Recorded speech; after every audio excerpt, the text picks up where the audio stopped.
Let me just say, every time that I start these streams, I never really know when it starts. You know, when it counts down, where is it at? Where do you start? When do you not? I'm nailing this thing. Then I'd like to point out I have tested to see like it's not showing notifications anymore, so it's not sending out notifications, so nobody even finds out I am streaming. It's always a good sign. Thanks, YouTube. Thanks a lot. I'm so glad that I set this up over 30 minutes before I was going to start, so that way it would send out notifications to all of my subscribers because there's so many of them. And it didn't send it out to anybody. So, you know, I assume I'll be by myself with this. But we're going to do this 672 piece puzzle. It should be fairly quick if you like it. You know, if it's good, soothing for you to fall asleep to, I don't know. Then please like, comment, subscribe, and we'll do this puzzle, which Hank Williams is a fairly famous, I'd say he's one of the first, like, country music stars. Like, he has a lot of hits that I could hear in my head, which obviously I can't play any of them because, you know, copyright, obviously. But if you search him up, his songs are obviously available on YouTube to watch, not watch, listen to, because, you know, it's before the time of music videos. But you should be able to still find, like, some of his live performances, which I admit when I was looking it up, you know, sometimes get Hank Williams and Hank Williams Jr. mixed up because they're both fairly famous in their own right. But Hey Good Looking and I'm So Lonesome I Could Cry, those are classics that I remember, which my friend got this for my birthday. And it's from the Hank Williams Museum, which is, we are a favorite destination for fans of the most famous country singer in history. Hank is a treasure to the city of Montgomery in the state of Alabama. So obviously the Hank Williams Museum is in Montgomery, Alabama. We are paying tribute to the life and accomplishments of this magnificent legend, whose name survives in a way. Why is it? Shouldn't it be whose name survives, not names survives? Whatever. In a way that is unique in the history of music. It's amazing after so many years, there are still things to be said, songs to be sung. Year by year since Hank's death in 1953, the real impact his songs made on American music becomes more evident, and his fans continue to grow, which is true. Because his songs are a classic. I bet you they have been redone numerous times. Because this is a 672 piece puzzle, this should be fairly easy. Ooh, and it comes in a sealable Ziploc bag. How exciting. Spare no expense, please. Okay. As always, when you're doing a jigsaw puzzle, what is the first thing you need to do? Make sure that you didn't miss any of the pieces. So we will, it's been a while. We gotta see as I readjust this thing already. Can I get this without showing my legs? Because that would be bad. Just because that's not what we need to show. Well, this is a problem. I think this way. Sorry for everybody. Just don't watch it too much. I'm trying to get it. Oh, this is a disaster. In a way that I can. There. We'll see how in the way I am doing this. Doing it this way. I'm trying to see if I can't. Oh my gosh, I'm already like, ooh, I want to put that there. Like, no, you cannot. You cannot put that there because that's not.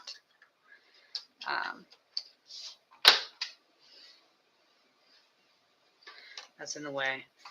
Can I put it down there? Sure.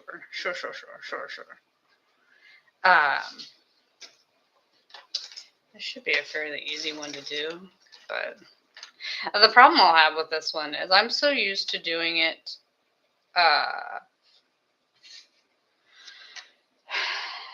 top to bottom, organize it in a specific way, and that's going to drive me up the wall. But we'll persevere. It's just that. Oh, that is actually Hank. Okay. I'm just looking at the puzzle box, and this is gonna cause me problems. We're already being like, we were doing some crazy, crazy things, child. Well,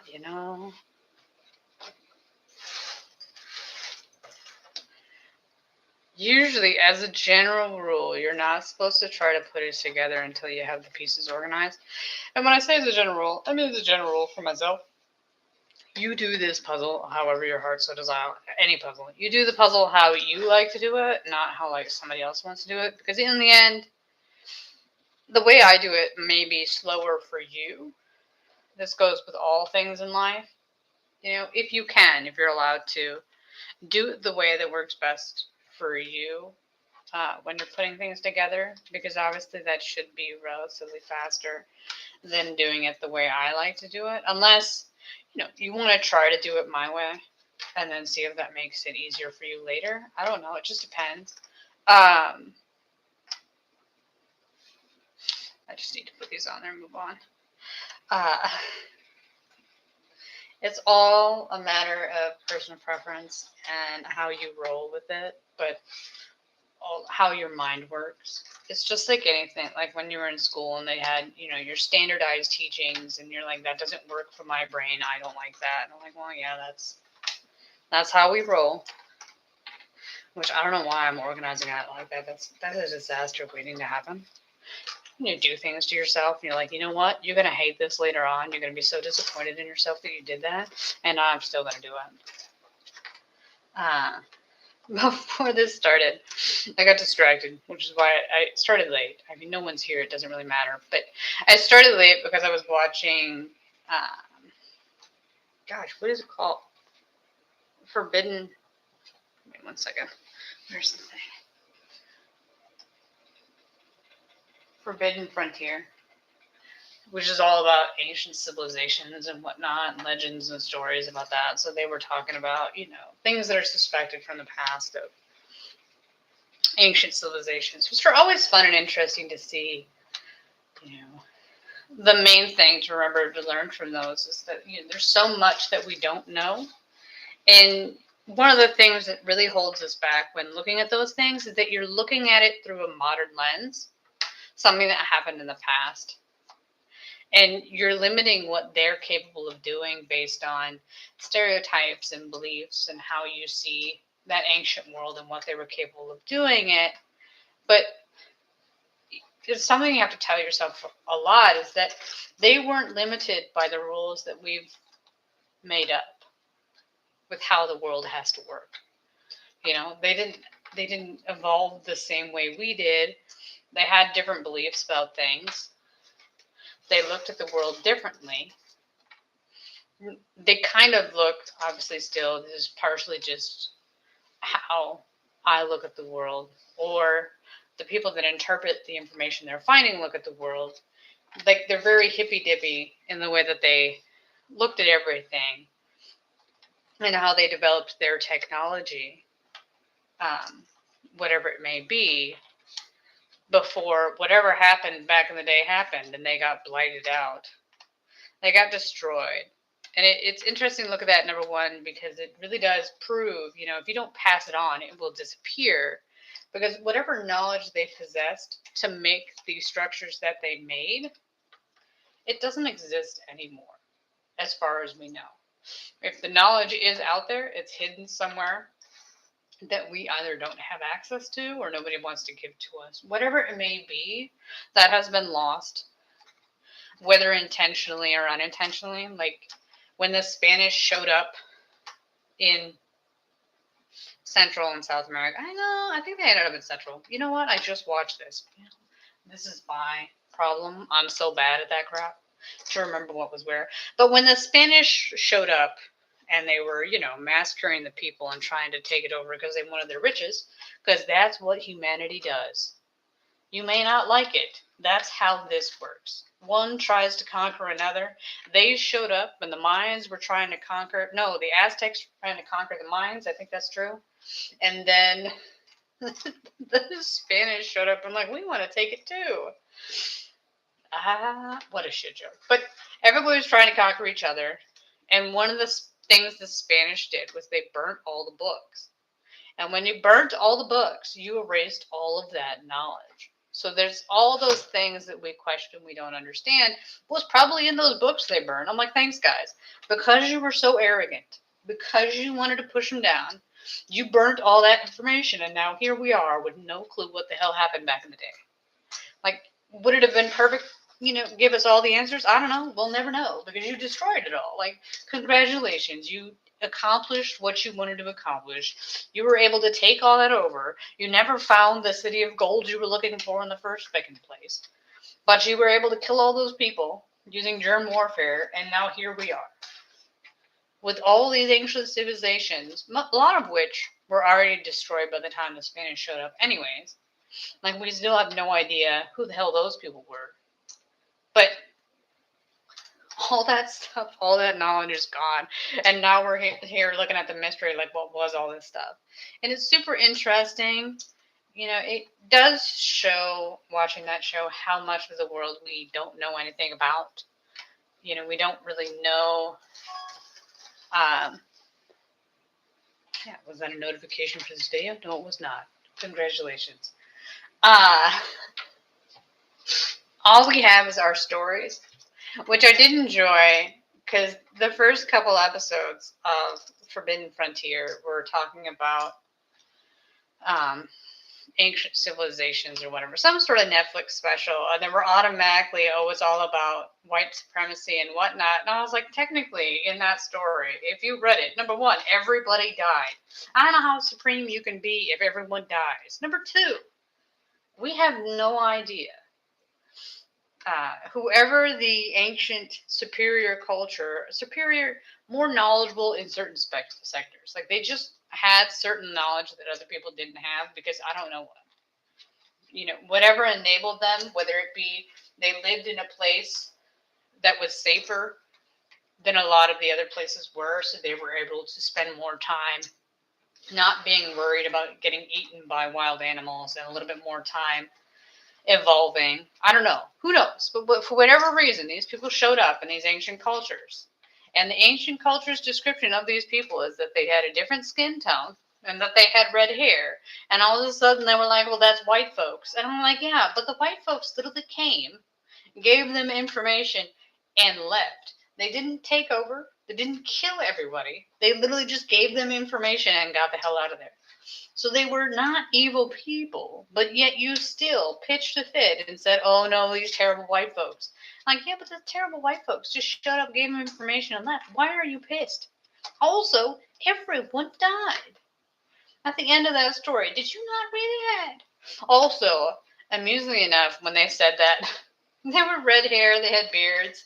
And I was like, it's the fucking Vikings, isn't it? Like, God damn it, the Vikings again? The Vikings really did go everywhere.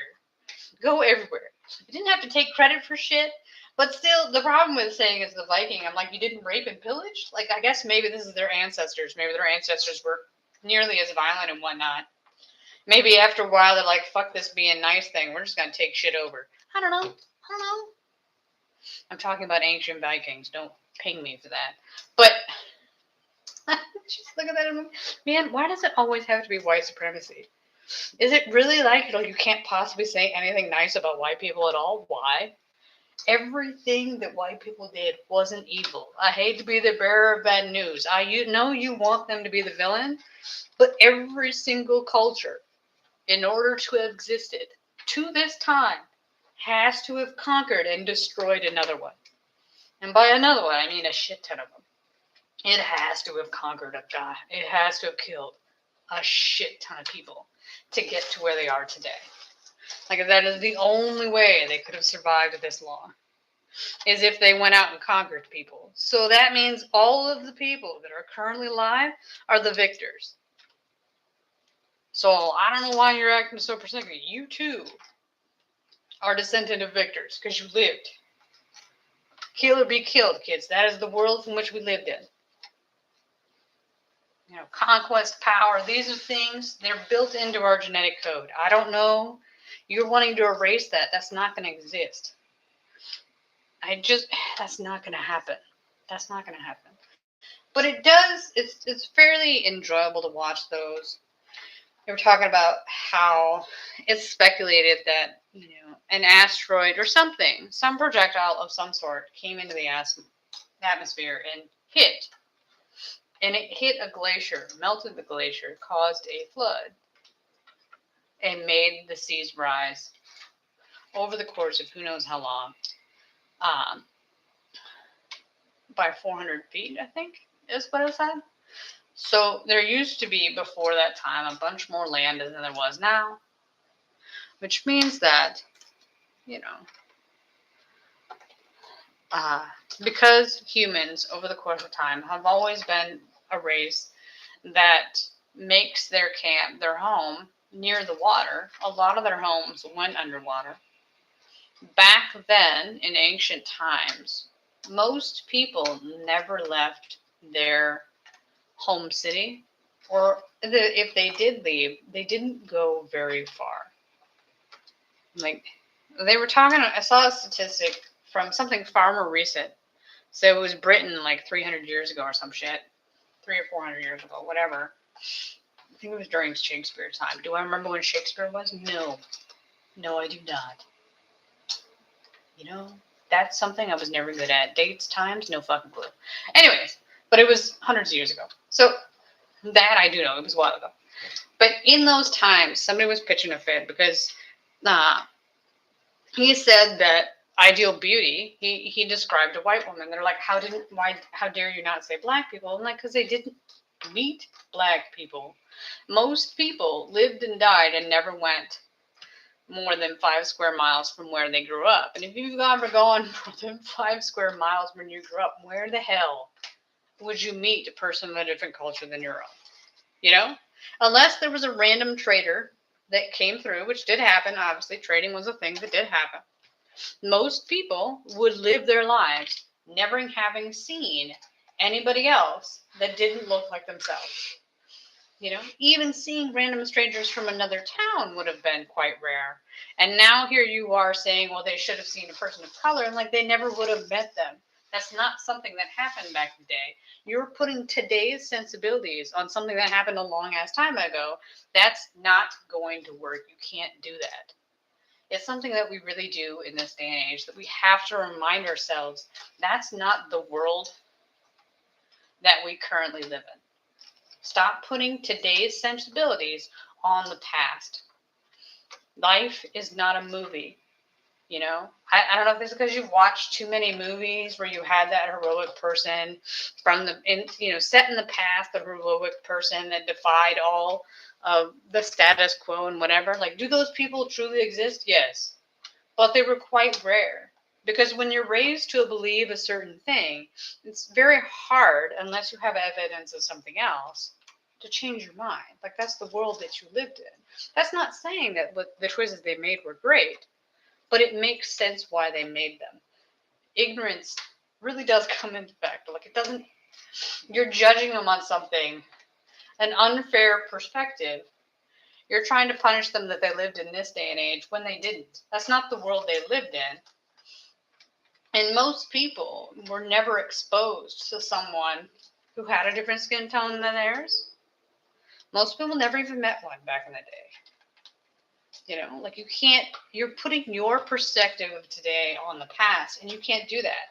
And they're putting that same perspective on the past when they're trying to figure out what past civilizations were like. So this belief that it's a white supremacy belief that, it was a white man that went around and told people stuff. Like, number one, he wasn't conquesting. What did he do wrong?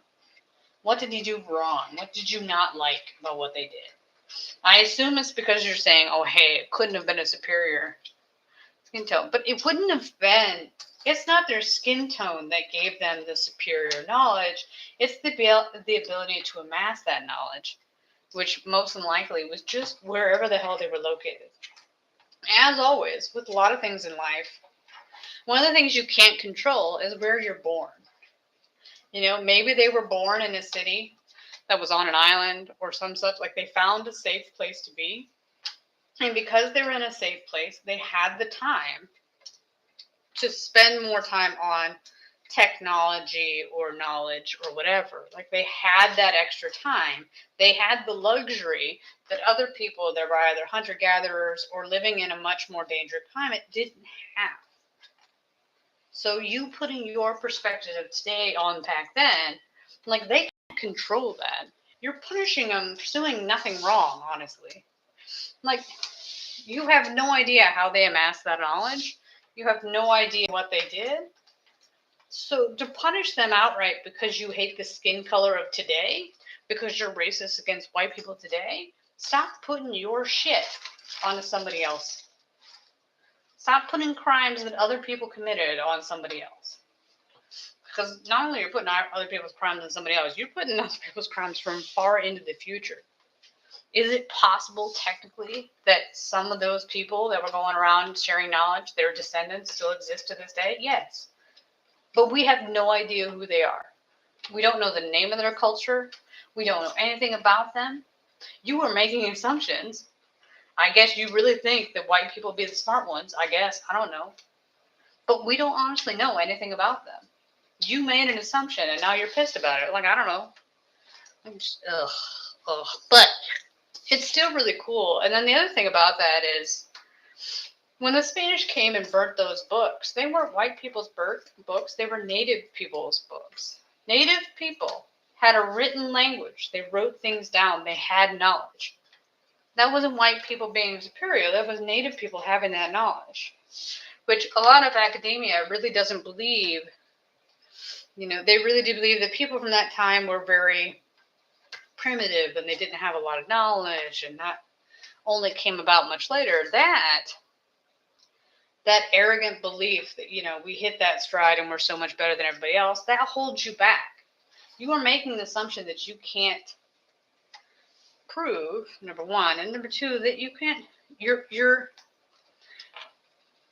also making an assumption just because through your eyes it looks primitive doesn't mean it truly is.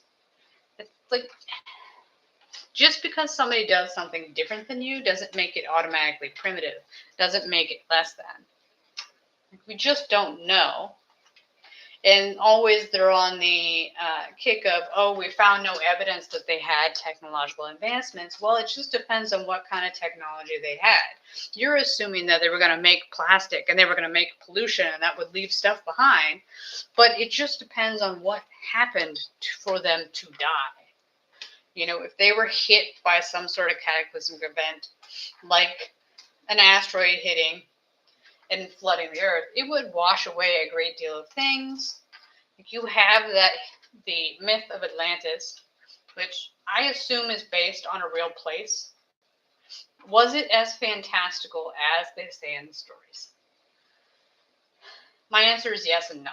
The reason why I say yes and no is because, like all things, when you see something that is technologically different than your own, if we were to take the cell phone that we have now to the past, they would look at it like some sort of superior, fantastical technology that they couldn't possibly fathom because it makes no sense to them.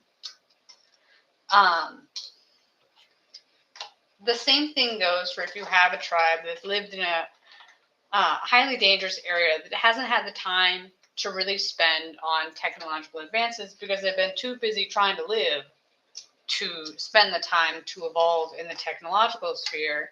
If you ran across a person who lived in a much safer climate, they might have had more time to spend on building up their technology, whatever it may be. Technology to them, their knowledge of science or astronomy, whatever it may be, because a lot of the buildings have fantastical astronomy knowledge that we consider amazing. But keep in mind, back in the day, they didn't have pollutions. You could see the stars better. But also, you had a great deal of time to look at the stars. Because what the hell else are you supposed to be doing? You can't flip on the TV to distract you. You don't have social media to distract you. You have the stars in the sky. You work during the day. When the stars go down, you either go to sleep or you look at the stars. You tell stories, whatever. Like, when you're watching the stars, if you're watching them for long enough, if you're noting them down, if you can write them down, eventually you're going to realize that they're starting to move according to certain seasons. Like, you can really, basic deductive reasoning, you could be able to figure some of these things out. And over the time, because humans have been around for a long time. And as always, it's the sky. So you can be worshiping the sky. Whatever gods are supposed to be in the sky, depending on what culture you're in, it's not really surprising that they would develop those things over time, So it's just you're narrow-minded on what you think that they can accomplish.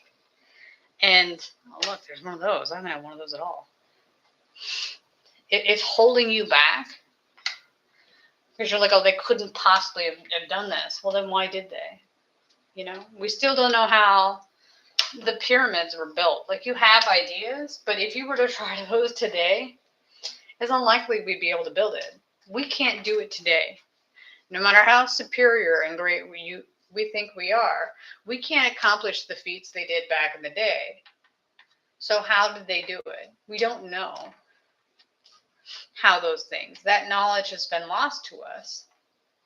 And no matter how much you want to say, oh, they just did this, like, you can't, until the day comes where you can demonstrate it. You say it's always easy peasy, go do it. Go get that stuff, go do it. It was easy, right? You can do that easy peasy, right? Go do it. Like, you say it's that good, then go. Make it happen. I believe in you. Man, this is the trouble with laying these things out ahead of time, is that you eventually run out of space. But it's just super, I find it enjoyable. It is slightly amusing because at this point we've got, I don't know, 3 or 4 different locations that they're like, oh, this is where Atlantis was. Like, I don't know where it was. That it could actually be multiple places. Because over the course of time, when stories get told, although they really did practice hard to make sure that they told stories correctly to pass down that knowledge to future generations. It takes one terrible storyteller. It takes one changed word every 10 times you tell a story, and then it's going to be a hot mess at some point. Like, it will eventually deteriorate. Oh my gosh. And be a hot mess. Like, man, how can I not say that word? Can we just... But it's still very interesting to watch, to see all those places from the past, but also hear all the things that they haven't, like, hey, this has been found, but we haven't been able to excavate it yet, so we really don't know. And then you have all the buildings that were built on top of buildings that were built on top of buildings. Like, it's good to see we were doing that in the past as well. I mean, we do it now, might as well.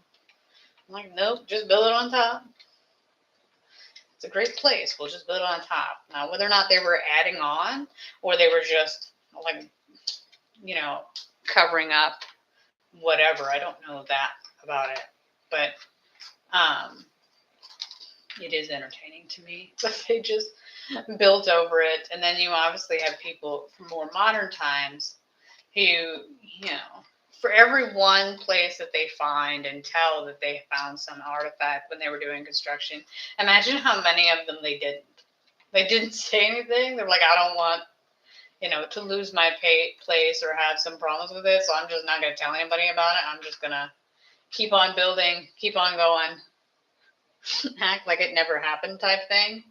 I could see that being true, amusingly. Yeah, no, I wouldn't be remotely surprised if that was something people did, because they don't want to have to deal with the headache of having found some artifact or some such.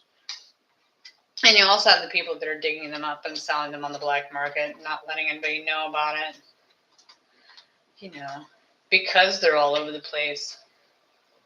And I'm sure a lot of them are underneath cities. Yeah, it's so easy to just build over top of them and keep on keeping on. If they don't know, they can't be stopped. It's all good, man. All good. But it's something to think about.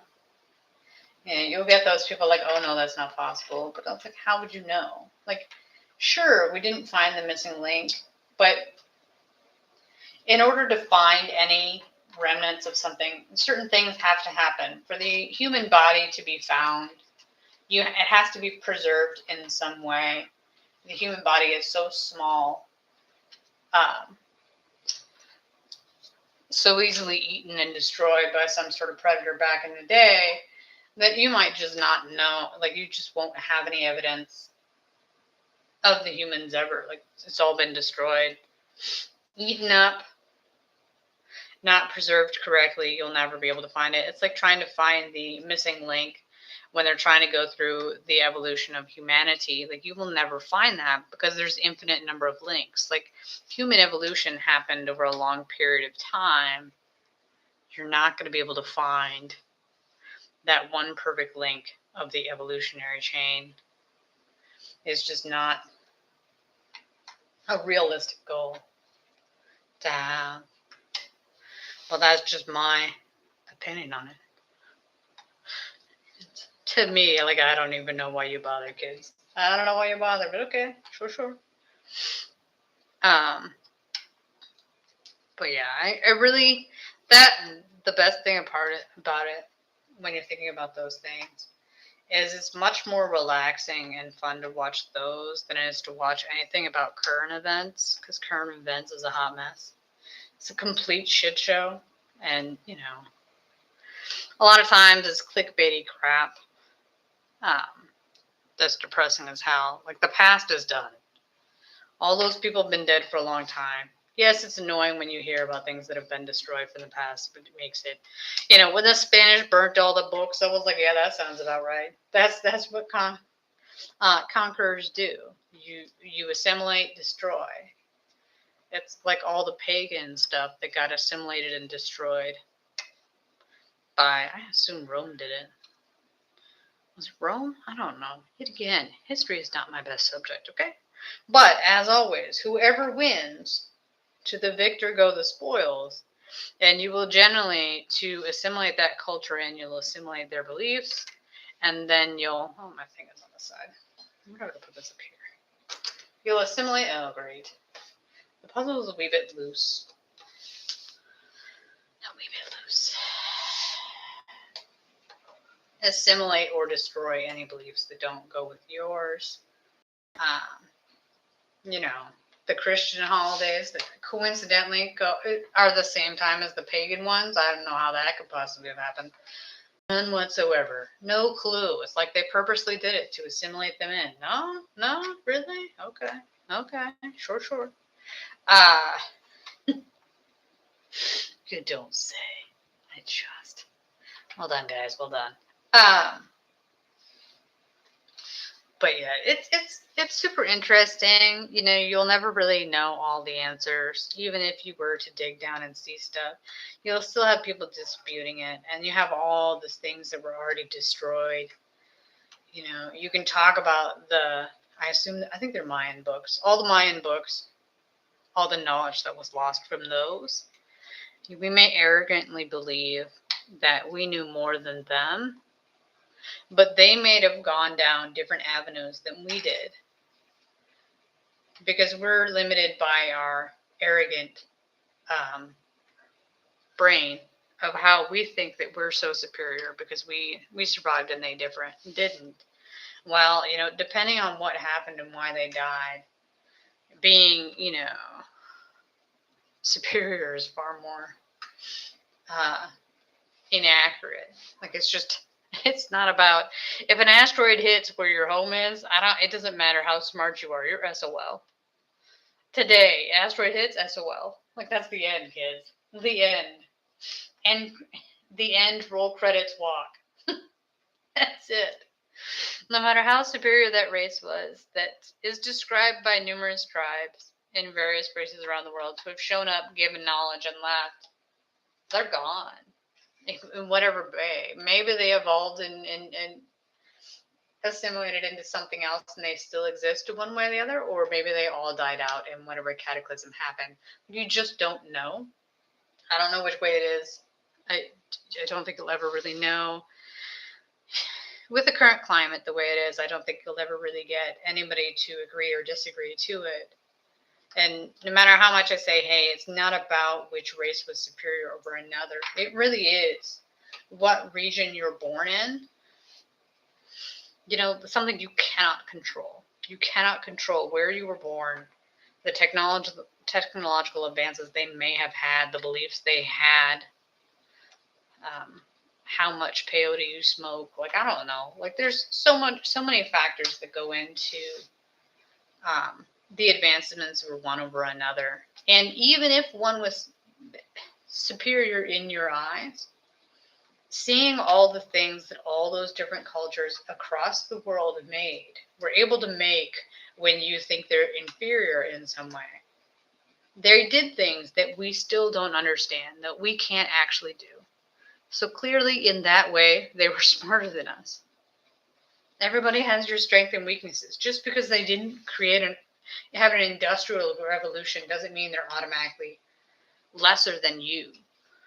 You have this arrogant belief that that one thing is what makes you superior. Like, that's on you, man. I don't know what your problem is, but I'm going to need you to know. Just no, you can't do that. You can't have that belief. It's fairly destructive. That arrogant belief that you're better than them because you were born in a different time. It's just not good. It's not good. You're not giving them the benefit of the doubt. You just don't know. There's so much we just don't know. You can't. You're making assumptions that I wouldn't recommend. That's all I gotta say on that one. But it's still cool to see. You just gotta go with an open mind and be like, sure. I'm a logic-based thinker, so as long as it can logically hold true, I'm like, sure. People looked at the world differently than we look at it now. Maybe they came across something because they weren't limited with the knowledge we have. Like, that can't possibly be because of this and this. Well, because of established science or whatever. How do you know? You just can't. That arrogant belief, you just can't. You don't know. If maybe they were able to have technology. I don't know, technology is a loose word. Some sort of advanced way of thinking of doing things with magnets or whatever, radio waves, who knows? Because clearly they didn't have any technology like we have today. Oh, let us go there. Will we find it in other places? Yes, we will. That's right. Maybe we just do it that way instead. No. But yeah, you just got to have an open mind. And a lot of times, honestly, with things like this, because it happened so long ago, I don't really, is it true or not? Like, well, I guess it could be. No harm, no foul either way. Like, what's done is done. I don't know. To be like, I don't know, it could be true. That's fine with me. I'm okay with that. That's fine. I just don't know. And it's okay. That's fine. You don't really need to know, honestly. It's cool to think about. It'd be fun, to find that technology. I try not to think about they went down the path of, people find out what they had, but they hid it because, they want to stop making money with the technology they were currently using and stuff like that. And I was like, I'm just with those, I'd rather not think that way just because it's so depressing. Like, could it technically be true? Sure. But I don't want to look at the world that way. I don't like it. It's not helpful to be that way. So I'm just going to act like I didn't hear it, act like that's not an option, and then keep on. I'm just going to ignore it. Ignorance is bliss. I think that falls into the category. There's some things, when I look at them, I'm like, I really would rather not know that. I really would rather not look at the world that way. I'd rather not have that knowledge. So I'm going to act like I don't have it because it doesn't put me in a better place. It doesn't make me happier. And in the end, because it's something I cannot control, I'm just gonna scrub it and walk. Like, because in the end, it's better for me to think that way than to think the other way. The terrible things humanity can do, because we know that humanity can do terrible things. So, and that's not exclusive to one race. That is not exclusive to one time. That is humanity in all its glory. That's humanity in a whole, as a whole. So, it's something you have to accept about it, but I choose ignorance is bliss on those. But I still enjoy it. Although the one thing I would recommend, if you do watch things like that, don't watch it before you go to bed at night, because your dreams might be a little bit weird. And by a little bit weird, I mean they were completely weird. Like, I don't understand what's going. I just so weird, so weird. It's almost as bad. I had watched a different one by a different YouTuber, and they read a ghost story, and I was like, why are you listening to this ghost story? I mean, it's terrible, but it was all about a guy who had put up a security camera outside, and it kept getting triggered by something, and he didn't know if there was a ghost or something inside the house. And then eventually, his camera inside the house kept getting moved or whatever, and they didn't know who moved it. Like, obviously this person could have made up this story, but it's still not something you should listen to right before you go to bed at night when you live alone. I'm just saying, this is a terrible idea. I still was able to sleep restfully and not have any nightmares, but that's purely because I shut my bedroom door, and then I knew, because my bedroom door is so loud that if somebody were to come in, I at least would wake up when they moved. It wasn't as bad as the time I had a dream that somebody was standing next to the bed, and I woke up in the same position, looking in the same direction as I was dreaming. That's not good. I don't recommend that one. How about when I struggled going back to sleep? Because that wasn't good, man. That's not good at all. Why I had that dream, I don't know, but that was a tough one. But it's still, I enjoyed those.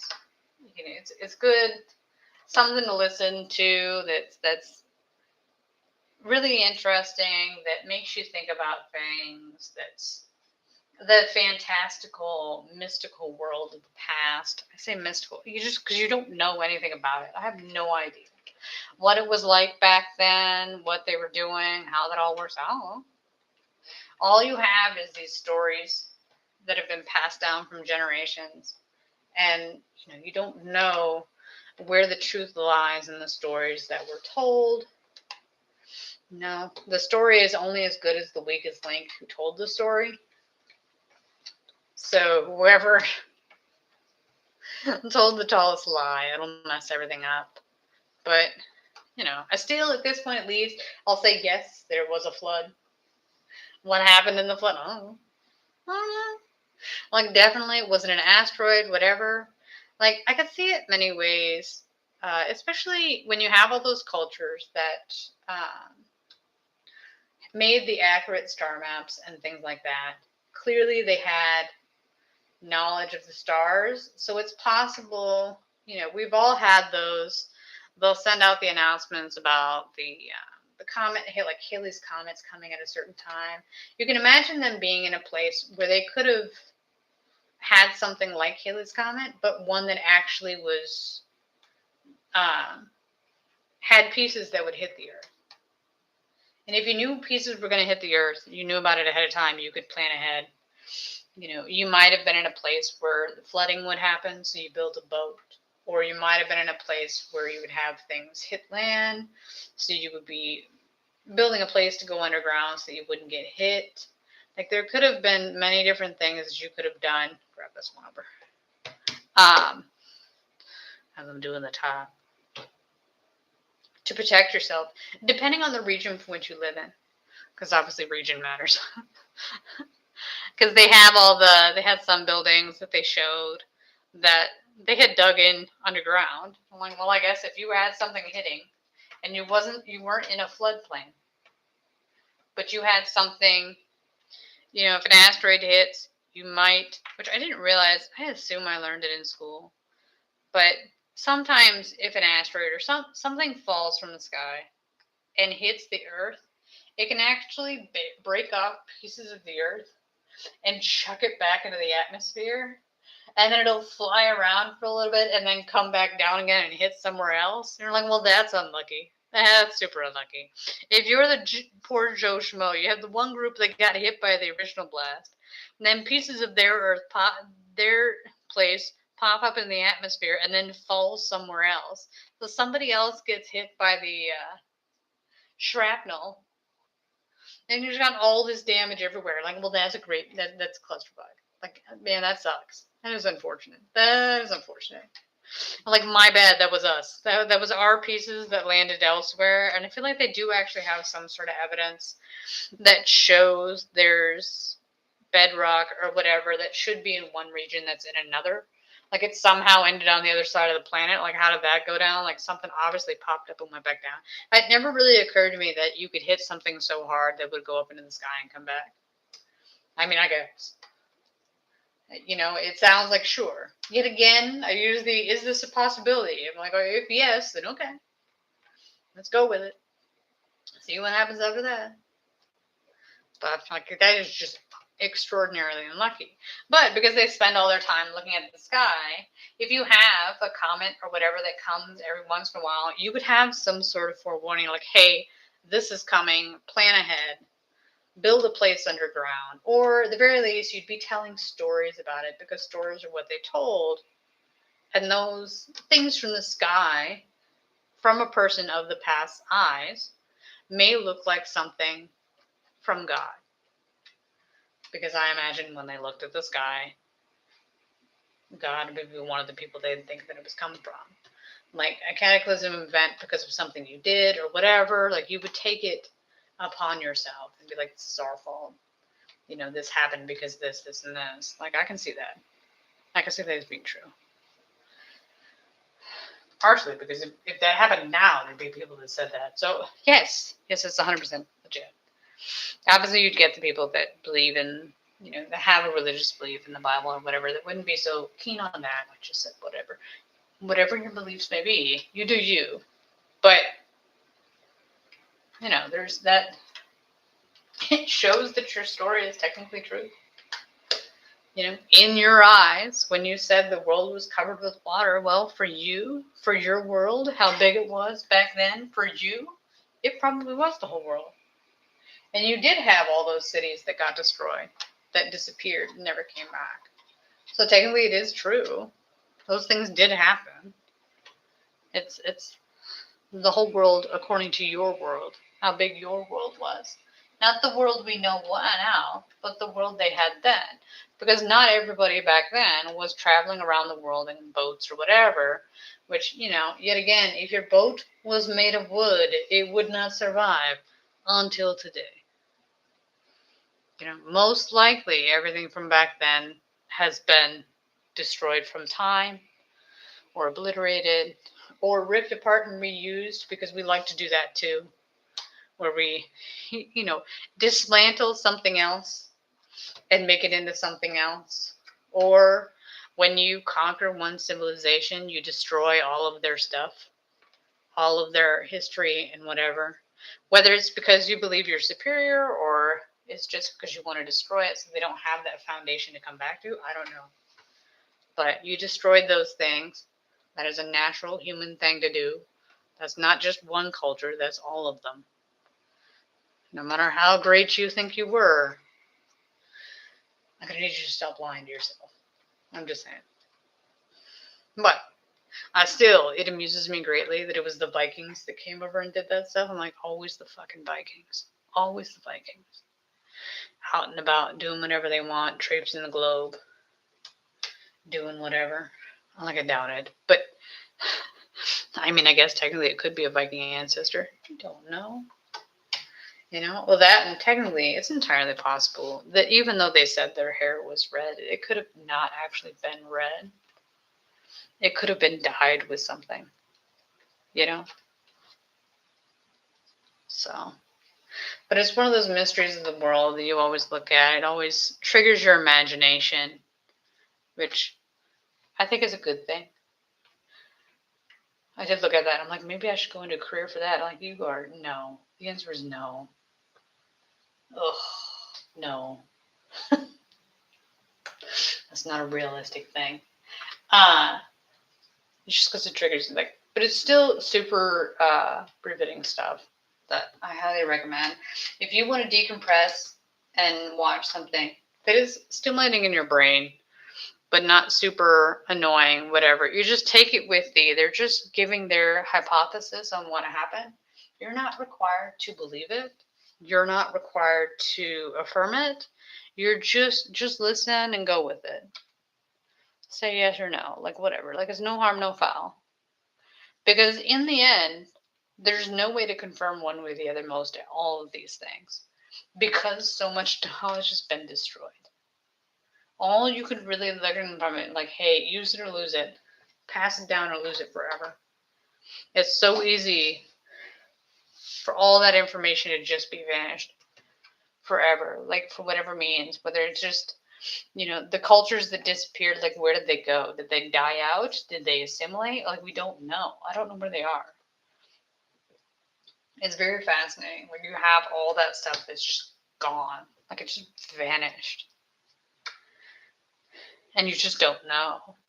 You don't have any records of those people. Like in theory, if you were to find a body, I don't know, because I don't know even if you found a skeleton, could you get enough DNA to do a DNA test to at least see where their ancestors were from? Maybe, maybe not. But even if you did, you don't know if that person's a native of that land, if they were, captured from another place, like how they got there.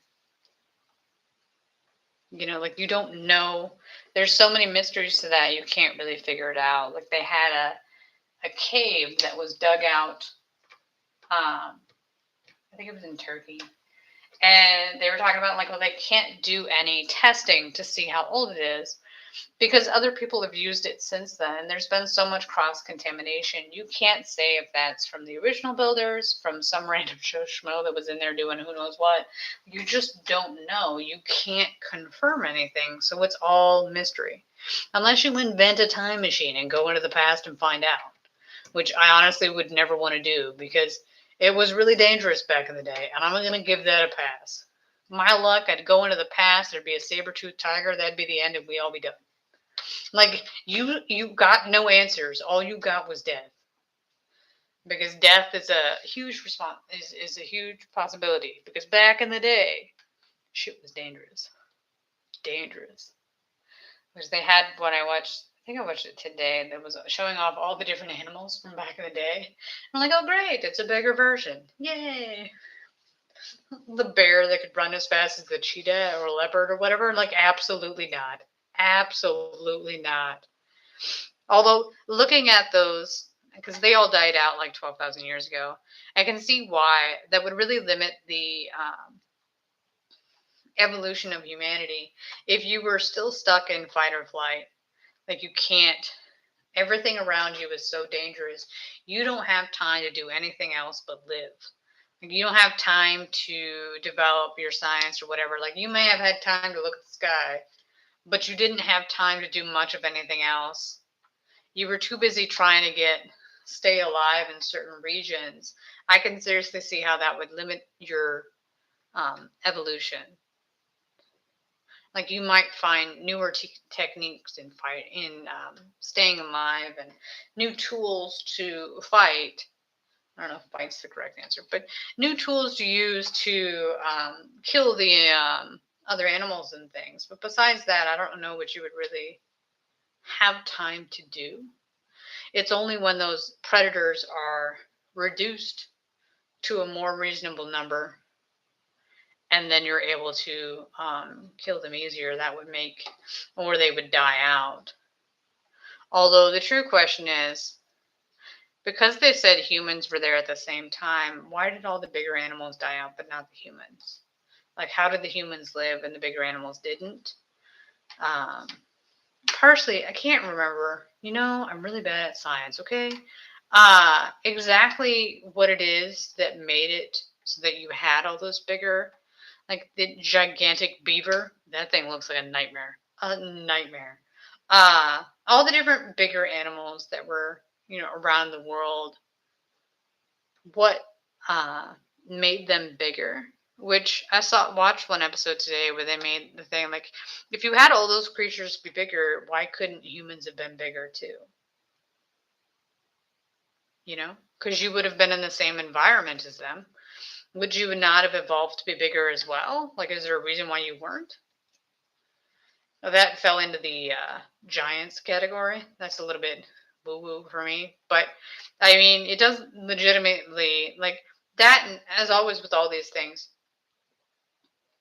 you have those stories about people that ran into giants, which they claimed were gods.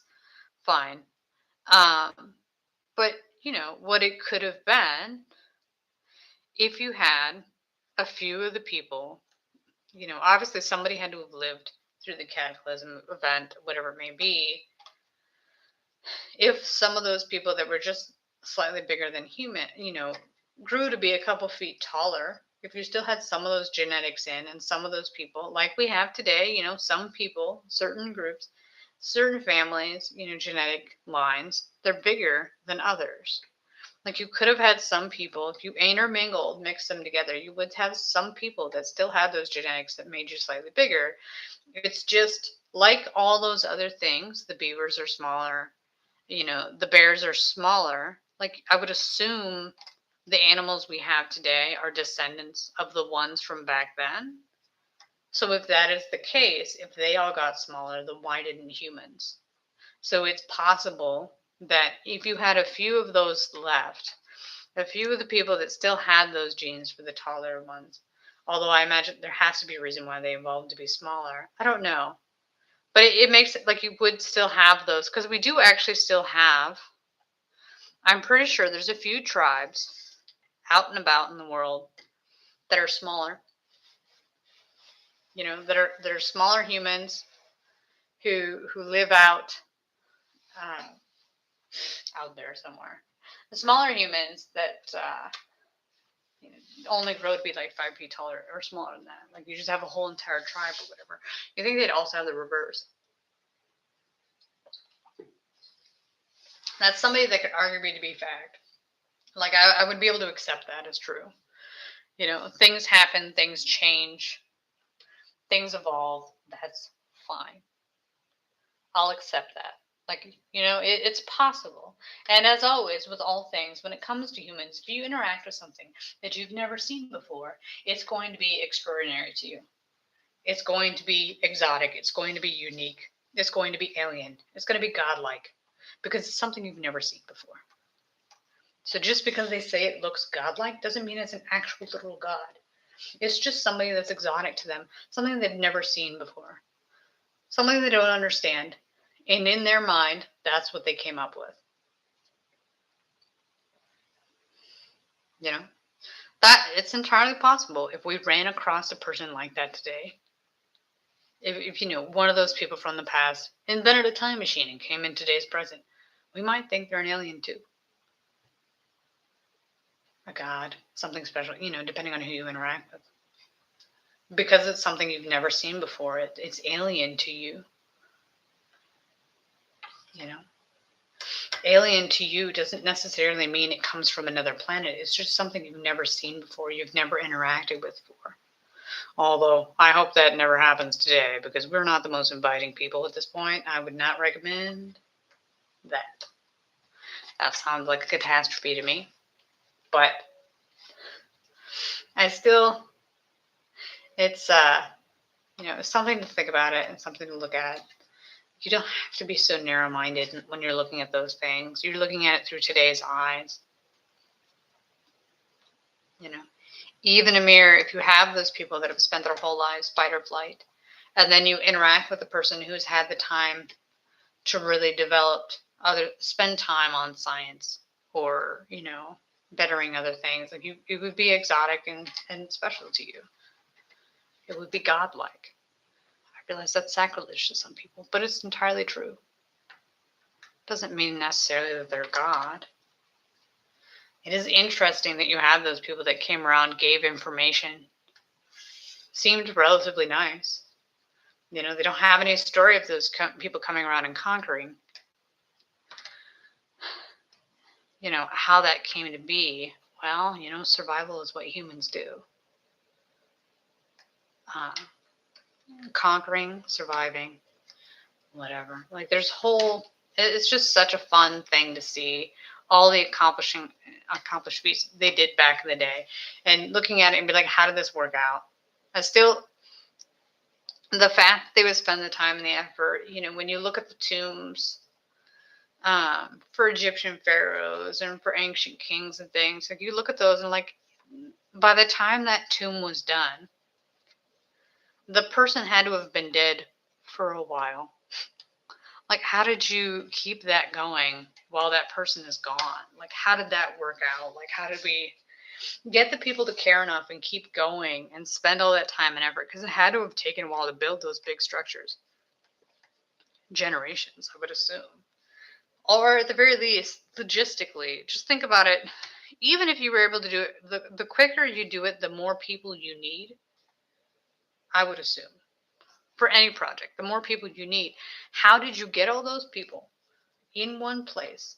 You have to feed them, shelter them. You can't. I realize I would assume the death toll was quite high, but you can't just keep running through all those people all the time. You would have to keep, you don't want all of them to die. I would imagine it would take a great deal of time and effort to build those things. Like, how do you keep that going? How does that logistically work? Because you'd have to have crews on that all the time, building that thing constantly. That and the fact that over the course of time in building all these different structures, it became less technologically advanced as it was before. Like the way they built things, how nice they looked, how the seams went together, everything was all pristine and beautiful. And then over the course of time, it became less technologically advanced. Like, why? What happened? Why is it not as brilliant and amazingly built as it was before? Like, why did we lose this technology? Did they not know how to do it anymore? Or did they get lazy? Like, what happened? Like, why was this change? It's interesting to me. Like, I don't really know how that works out and why that is. Like, I don't know if we'll ever really know what happened back in the day. And you have lots of people that are like, oh, then all this can't happen. Like, how would you know? You're looking at it through today's lens, not back then. Like, I'm not going to lean towards aliens. No. Like, I would assume it's most than likely humans. Arrogant of me to say, I know. But I assume it's all humans, all the time. It's just various evolutions. Although I admit it's slightly depressing to think that, hey, this civilization made all these things, got wiped clean and forgotten, erased entirely from history, to the point where there's barely anything left. We know nothing about them. Everything was just like bust. What? What happened? That too could happen to us, especially if it's an asteroid or whatever. If something hits the Earth, you're as well. It doesn't matter. Like, you may be able to get to your shelter if you're near it, but it's dependent on how fast they let you know. No matter how great the technology is, it's so easy for something to hit and, not get a huge amount of time to know in advance that it was going to. And the ripple effect, the nuclear winter that can come after a blast, depending on how it hits, how much it changes the atmosphere, the world itself, everything dies. How would you live? Like, do you have the resources? Being a prepper is not going to be, the be all to live through that one. It's it makes everything so fleeting, but somehow I still enjoy it. Oops, I just hit the, as always, I need the table. You're welcome. Let's see if I can get to the stop. The camera does shake for a while after I knee it, so you're welcome. You're welcome. But yes, that's what I've been doing. I've been watching those, and I find them super entertaining. I guess that's the one thing Joe Rogan gave us, is thinking about those things and enjoying that. Like, sure, let's ride. Like, that's fine. But, no.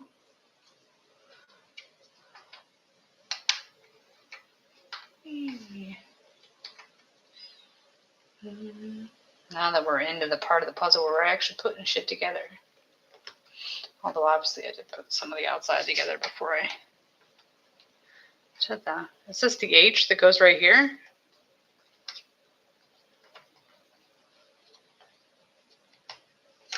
Fancy.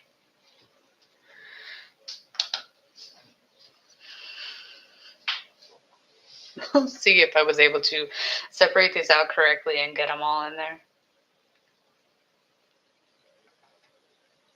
I have complete faith in my ability to not do it correctly. What's this small thing? Small. Ah. I thought I got all the red. You know. But, you know, feel free to tell me in the comments below if you do not believe in the theories I talked about today. You know, the ancient technology, the fancy things. Tell me how the pyramids were made. You know. Although they did have one today, they kind of explained how they could have maybe moved some of the big blocks. But I don't know if that's for the pyramids, if that's, well, I don't know if that's for the pyramids of Giza or for one of the other pyramids, because apparently there's pyramids all over the world. Because apparently we're making them all over the place. How everybody made a pyramid that looks fairly close to the other ones when it was spread out all over the place and nobody was supposed to be interacting with each other, I don't entirely know, but it's not a me problem. That's a whodunit mystery for later. But it's entertaining, I'll give it that. You're like, how did this happen? Well, no one knows. Add it to the pile of mysteries that we already have. Like, we may never have the answers to any of these things. Like, how do we communicate with each other across the world to know all these things? Was it the one person that was going around in the boat telling people stuff and then leaving? Were they giving people blueprints that obviously got destroyed with time, or did they just tell them an oral history and they were able to figure out how to make a pyramid that way? Why pyramids were the structures that people wanted to make? Although, you know, obviously back in the day, we did like to make much more fancy and beautiful structures than we do now. You know, you look for stuff that's not nearly as old as that, but is fantastical looking. You know, it's very beautiful and whatnot. We don't generally do that as much anymore as we used to. So, hear me organizing my pieces because they're driving me nuts. You know?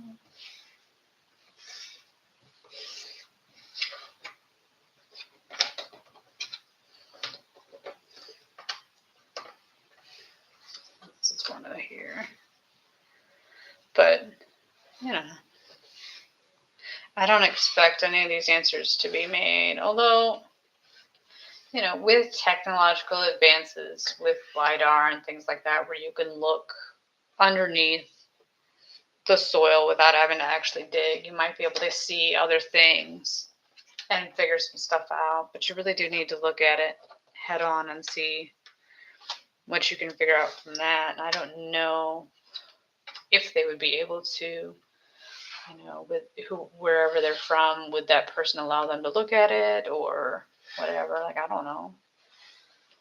It's just fun to think about those things, that fantastical, mystical world. You know, learn from the past. Don't forget it, because whatever's happened before will happen again. That's what it's there for. And, you know, how do I not have 3? Is this what the problem is? Well, you know, whoops daisy. But If I get done moving all this crap over. It's too far away. Never mind the fact that I'm constantly reaching across the screen. I don't know how much I've actually made it into it, besides my pasty white arm. But it's a pain. Oh, jeez. Yeah.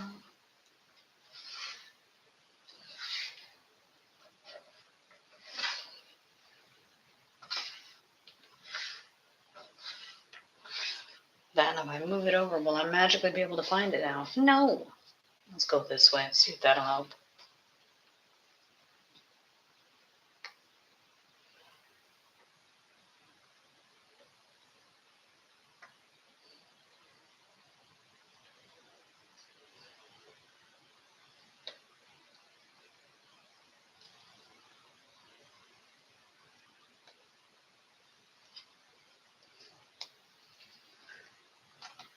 So,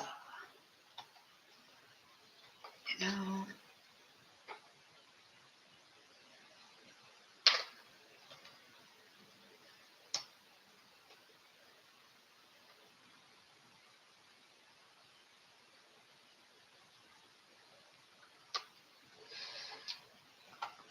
I have an open mind. Pretty much a lot of the things people talk about, as long as it doesn't go too crazy, as long as my logic brain can be like, yeah, sure, that's an acceptable thing. Obviously, this excludes flat earthers. They can just go sit in the corner. I don't really care about what they think, but because what they say is stupid, so we're not doing it. Not doing it. No. The answer is no. Please go away.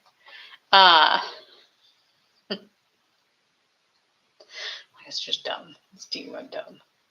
But clearly, if I could watch those, which I was finally able to, my favorite YouTuber died last year around Christmas. And he also has his own unexplained podcast, YouTube videos that I never watched when he was alive. And I had put it on the list of things that I wanted to watch eventually. But because he had died, I didn't really want to do it right away because it was too sad. So I was finally able to watch those, what I really enjoyed about him was just how much fun he made it. It was more about the conversation and whatever. He's not nearly as, the Forbidden Frontier is much more organized-ish about things, whereas the YouTuber I liked was much more informal. They just kind of went off ADHD everywhere. Like just bouncing all over the place, telling whatever stories, just having fun. So I was able to watch some of those too, which is interesting because I watched one of the Forbidden Frontier episodes, which was about a bunch of people that died in, I think it's a mountain range. I assume they all went, they were in their early 20s, except for like one guy that was in his 30s. They were hiking together in the Russian mountains somewhere, and they were all experienced, accomplished climbers, and they all ended up dead through mysterious circumstances. They all, for whatever reason, I guess they were all in one tent together. Men and women all in one tent together. Fine, sure. Carry one, warmth, whatever it may be. Don't know, don't care. At some point in the night, something happened. They freaked out. We assume they freaked out. People assume they freaked out because they cut open their tent from the inside out. So instead of using the zipper, they cut open the tent, ran out in whatever they were sleeping in. So they didn't put on clothing for the Russian climate that they were currently in, because it was during a storm of some sort. So they were hunkered down trying to wait out this storm because they didn't want to backtrack, because it would have been just as hard to backtrack as it was to just wait out the storm. So in this storm, they freaked out, all of them, because they cut it open. Whoever cut it open, they all ran out together. They ran for a certain amount of time because apparently they found tracks. So they ran for a little bit of time together, and then they split off into 3 groups and then died through various ways. Like they found the camp, The camp was still where, they they actually took pictures, so they found pictures of them at the camp. Like all was well and good, but all of a sudden they all freaked out, went off. Uh, Only, I think 3 of them died from exposure, but they all died that night through various means. It's just super weird. Like, you're all accomplished, um, experienced climbers. You all knew, not hikers, whatever maybe. You all knew what you were doing. You all mysteriously died. Some of them had significant injuries that didn't make sense. Like, you don't know if they got attacked by something or whatever. Like, you could tell some of them stole the clothing for other people after they were dead, but they still died too. Like, they stole the climbing from each other. They weren't that far from camp. They could have gone back to camp and gotten their stuff, but they didn't go back. Like, why didn't you go back to camp? What was there? Were you hiding from something? Like, it's not like one of the people went crazy and killed all the other ones, because they were in 3 groups. Like, it doesn't make sense what happened or why. And there was an investigation by the Russians to try to figure out what happened, but at some point they just shut it down. Originally, they wanted to blame it on the natives, which my ignorance knows no bounds. Like, in theory, once you think about it, you're like, of course there were. But I was like, it never really occurred to me that, hey, there's probably native people of Russia, like, that live on the land and things like that. And I'm like, of course there are, you idiot. I just. But they were gonna blame it on them. But everybody they asked are like, yeah, no, there's nobody there. Nobody wants to go to that place. The natives won't go there either, you loon. No, they didn't go there. It wasn't them. The evidence they found didn't make sense. They quickly realized they couldn't blame it on the natives because they wouldn't have done that. Like, they had nothing to figure out. And they found, I think like the last set of bodies that was found in like the bottom of a ravine or something was found like 9 months later, after like the spring thaw or whatever. After the winter had ended, they found the bodies at the bottom in various states of ickiness. And then, you're just like, how did they end up here? Like, what's going on? Like, why were they there? It was just weird. It's one of those unexplained things. Something weird happened in the woods. Don't go in the woods is my answer. What have I learned from these things? There's another reason why I don't ever want to go camping. I never wanted to go camping in the first place. Even better. That, and they were doing disappearances from national forests. And they were like, there's a statistically higher likelihood that if you're of German descent, you're more likely to get lost in the woods. And I'm like, gangbusters, I'm part German. Done, we're out. Never again. When somebody asks me, we're like, absolutely not. Do I want to go in the wilderness when who the hell knows what's out there? Absolutely not. Whether it's a doomsday prepper that's gone insane or who knows what's out there, I don't know. Although I did enjoy it with the national park ones. They were all like, oh, it's Bigfoot. I'm like, of course it's Bigfoot. Of course it's Bigfoot. I mean, or it could just be some crazy that's been living in the woods too long. You went back, you wilded out, and that was basically it.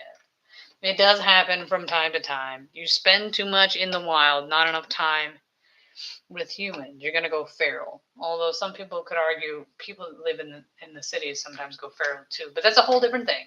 That's something else. But, yes, entertaining those are. And super creepy. But, with those, though, when they have the stories of people that get lost, I'm like, okay, which one of you idiots is lying? Like, what were you doing? Did you take a drug before you went out in the woods? Like, what were you doing? Although, also with the national parks, one of the things that they said might have been what done it is if you were traipsing through the woods and you actually found somebody's illegal growing spot where they were growing marijuana in the national parks, and they killed you because of that, and then dumped your body somewhere else. I'm like, I could see that. That makes sense. You just showed up at the wrong place at the wrong time. They clipped you, dumped you somewhere else, and that was that. Like, that's not super surprising. But, it just depends on the time in which it happened. But that wouldn't be surprising at all to me if that's actually what happened. And they just didn't know.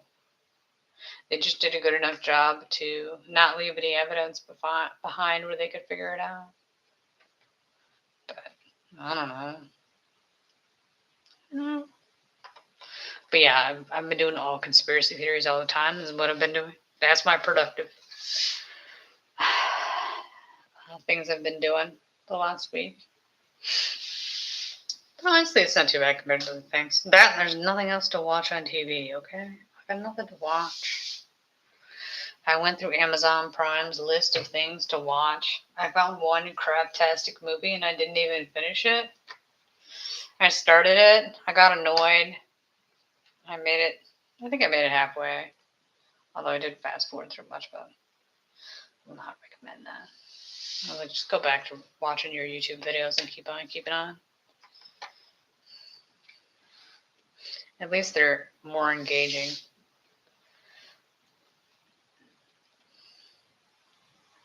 But, you know, it's much more enjoyable to think about, ooh, will they find Atlantis in my lifetime? I mean, is it possible? Hell, they could have already found it, number one. Number two, even if they did, you would never get the consensus in the scientific community to agree on it. That's what it was. You know, you'll always have the people that be like, it never existed. It's a myth. Talking to a friend about it, he was like, it's not real. I'm like, how do you know?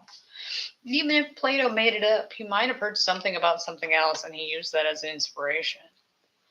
Like, we're always using another story as inspiration for ours. You know, walk down a certain path. But you just never know. Well, it's just a fun and exotic to think there was a technologically advanced society out there somewhere. Although you think it would be far more scary because if this technological advanced society, this utopia that we describe all the time, existed and it got wiped out like that, what about us? How easy is it for us to get wiped out? It's not good, man. It's not good at all. But, I highly doubt it's going to be like the Stargate Atlantis, but whole different thing. But I guess I found out also that whatever the special was on Netflix, the Ancient World Civilization, whatever, Ancient Aliens, whatever it was called, I guess they based part of the mythology of the TV show on that in some way, shape, or form. Like, he wrote a couple books about ancient aliens and stuff, and they used part of that mythology for the TV show, and I'm like, oh, hey, that's nice. I'm sure he found that amusing. Because I know he didn't sue him over it, so it's not like I sued him copyright-wise. But, well, that, and I imagine it's a great gateway into other things. But who knows? I do love me some Stargate. I did for the longest time. I know a lot of the Egyptian gods because of Stargate. Could I know them and name them now? No, I cannot. It's been a while. I haven't watched Stargate in a long time. And, I have it where I could watch it. It's available on numerous streaming platforms. It's a great show if you haven't seen it. But it's one of those things where, because it's always available, you're like, oh, I could just watch it later. It's not time where you have to watch it right away because it's so easily accessible. You're like, I'll watch it later. I'll deal with it later. Which, the other day when I was working, I don't know what I was watching, and they were talking about CDs. And I was like, you know what? While I'm working, I'm going to play a CD. Which, because of the time we're in now, in order for me to play a CD, I have to actually put it into my DVD player because that's the only CD player I have, is the DVD player of all things. So I had to put it in the DVD player to play it. But I played a couple soundtracks. I played Empire Strikes Back and Last Crusade. It was quite enjoyable. It's always amusing. It's been so long since I've listened to those, but obviously I know all the beats by heart. So it's enjoyable to listen to. That and their classics. It's not like I chose obscure soundtracks no one's ever heard of. But, when you're flipping through, because I still have my old school, it's not a binder. It's the CD holder thingy. You know, where you hold the 200 CDs, which I think there are 200 CDs in it. I don't honestly know. It's been so long.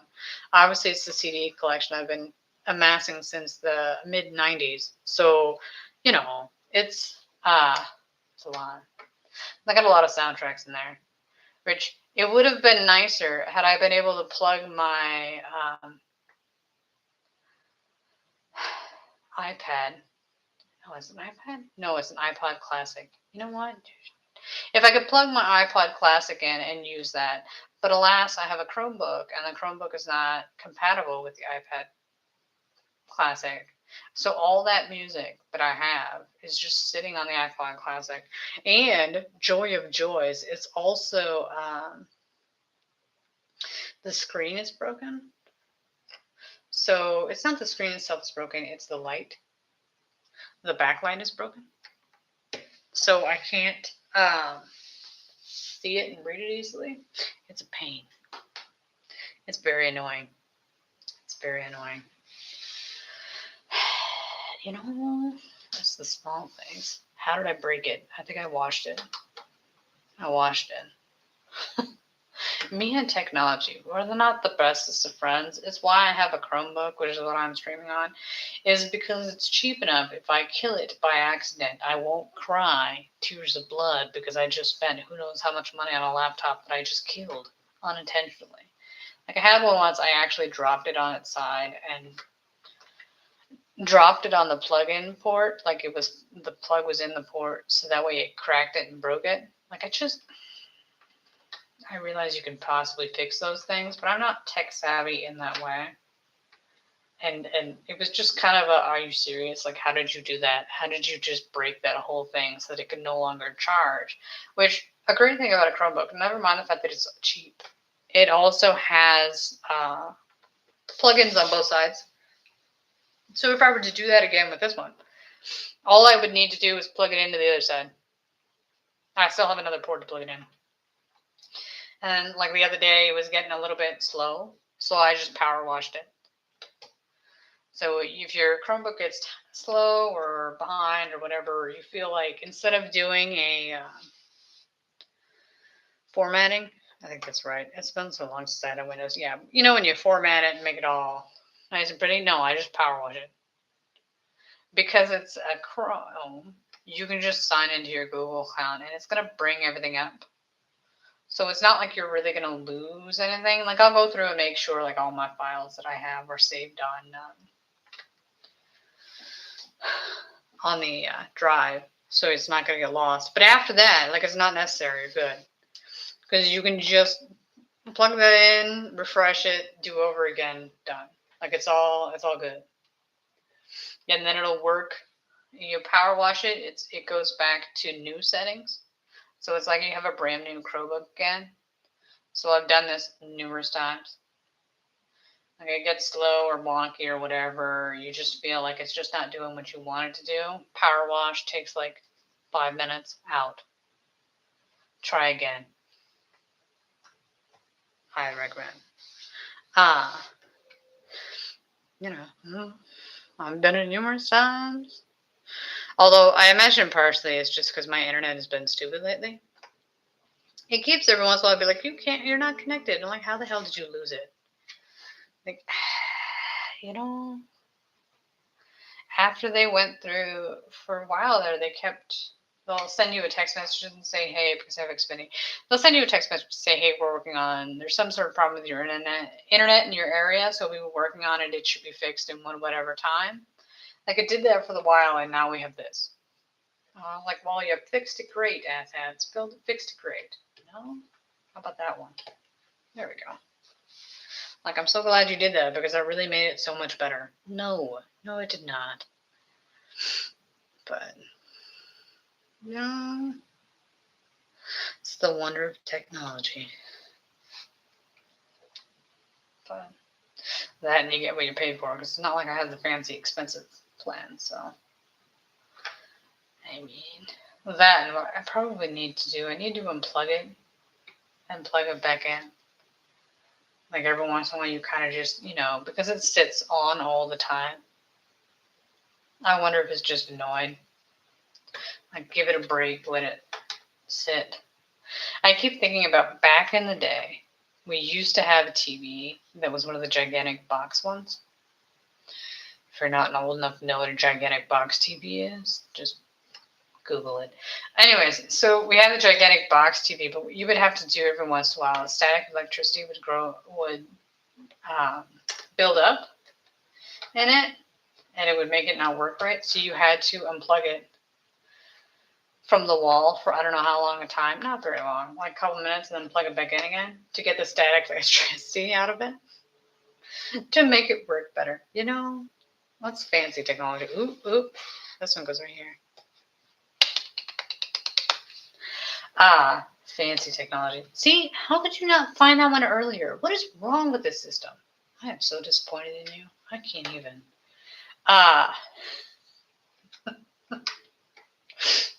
When I get mad at myself for my poor puzzling skills, you know, it's the small things. Well, do you think we can get this one then? But yeah, back in the day, the old classic gigantic TV, so big. So big. I mean, it worked. It was fancy technology back in the day. Fancy. Not like now where you can get the nice fancy TVs fairly cheap. It is supposed to be that one. Where's this one? Where's the headsy?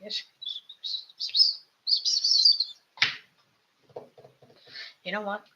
Don't even think about it. Keep on keeping on. You know, unplug it, plug it back in, and then it'll work for a while longer after that. Like, why is the static electricity building up? I don't know. But you would think it would also be the same with everything else. I don't know. It's not like it's going to harm it to unplug it for a little bit and plug it back in again. It's not like it's going to stop working if I unplug it and plug it back in again. Although now that I said that, I feel like I put that out into the ether, and now it's going to come back at me. Sometimes you do stuff to yourself. Like, why have you done this?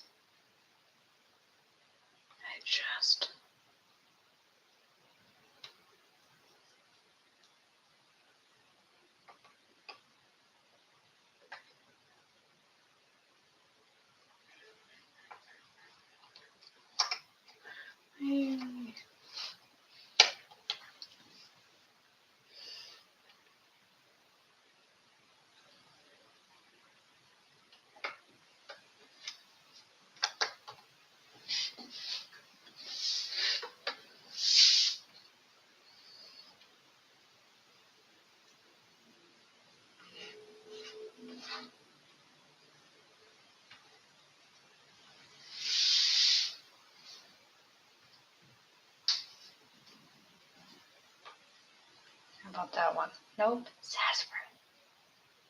You know what? Why doesn't it exist? Well, that one makes sense. No. No. This one. Yes.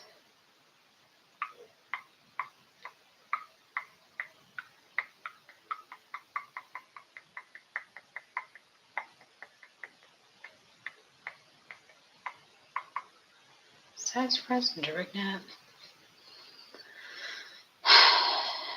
You know.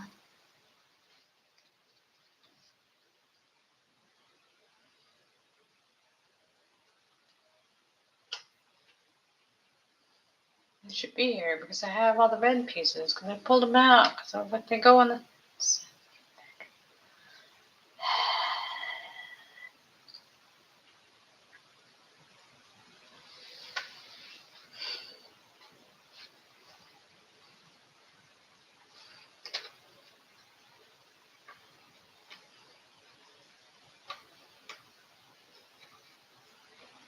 There we go.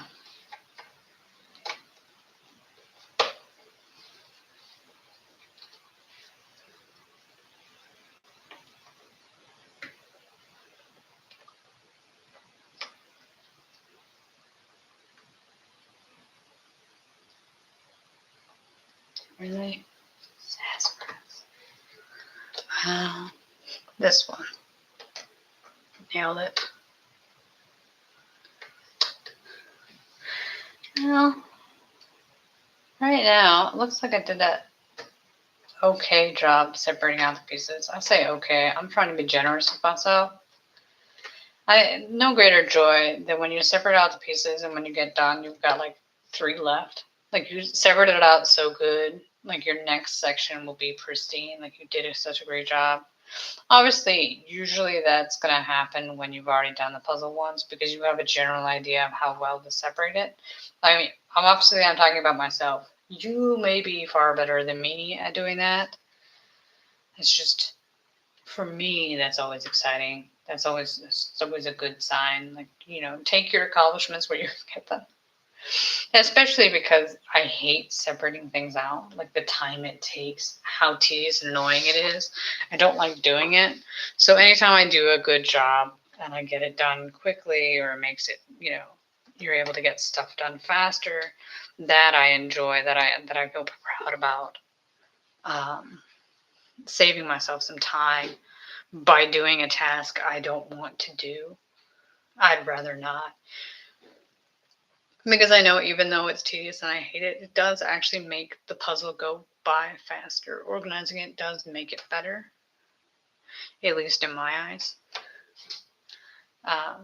Obviously, you do you do it the way you want to do it. There's some people that will look at it and literally just lay the places where they think they go, things like that. That I can't stand. That's not going to happen for me. I'm not going to be doing that anytime soon. Like I have done it before in puzzles where you had to, but that drives me nuts. I would rather lay them all out and then go through them that way than have to one at a time lay the pieces on the board where you kind of think they'll go, and then because you constantly have to shift it to make it work, it's so messy to me. I mean, admittedly, I say that and I look at this board, I'm like, okay, this looks a little bit messy too. Like, I don't know how I can't find the bread. Oh yeah, see, the red does go down in the black. I'm not wrong. Some of these have little just swirly red pieces which you can't see very well. They go down here, and I know they go down here, but I can't get it started. I can't find them to get it started. So some of these do actually, oh look, wait a minute, they do go down here. There's not, I would like to put them in before we start the next one. But I was just having such a pain to get it done. Which what I will end up doing. Let's go here. This is only, no, there's 2 pieces, not 1. I'm probably going to end up putting, like, while I'm putting all these pieces in and doing this, I'm looking at the next section, trying to figure out how that one's going to work. Logistically, like, how are we going to organize this? Because I overthink everything. So I'm always thinking about how we're going to organize the next section while I'm doing the one I'm not currently in. Like, keep on task the one you're doing? Absolutely not. So thinking about that one, like the next one, because you have this puzzle in this weird shape, I'm probably going to end up just laying them all out, which will be on both sides and then going in together. That'll be oodles of fun. I look forward to that. And by that, I mean, it's going to happen fairly soon because this is clearly almost done. One or the other.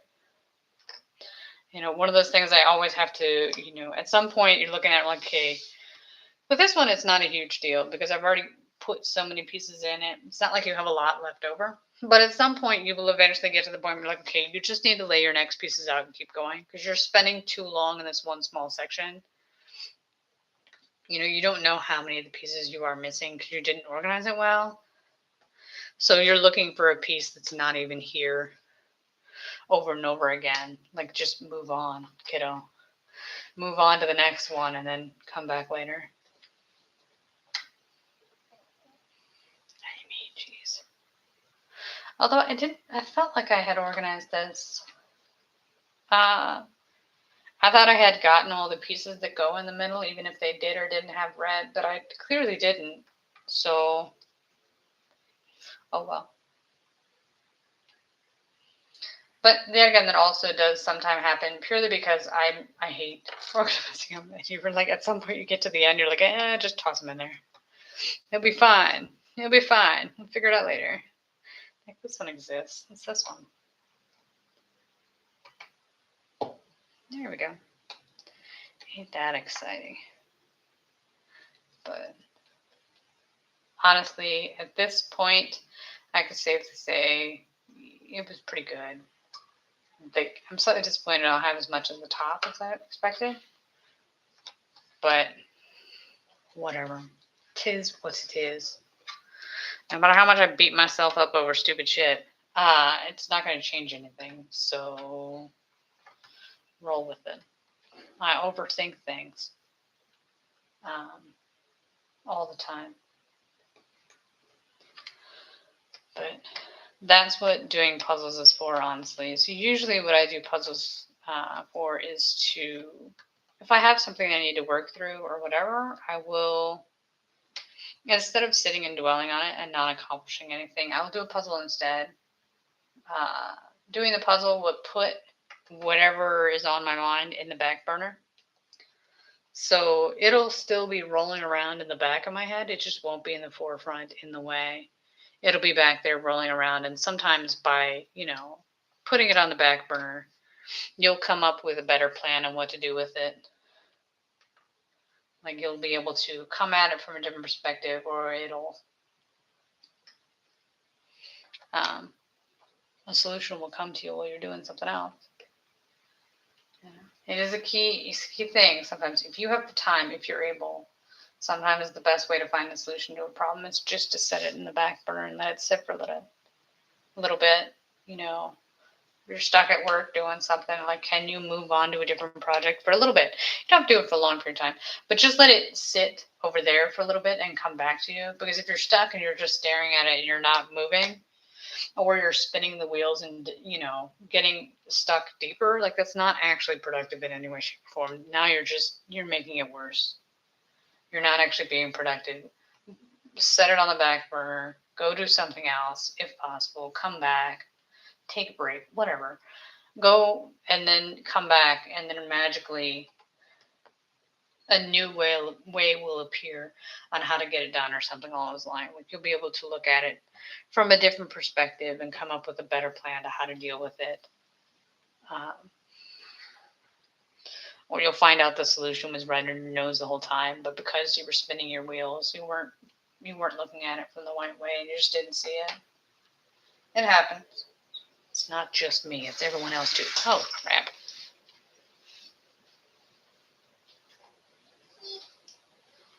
I moved it around and it was too close to the edge. I dumped them off the end. You know what? Whoops daisy. But still,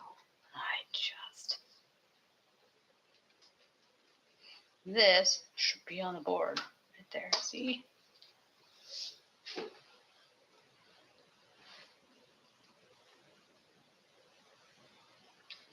I should have another whirligig right here.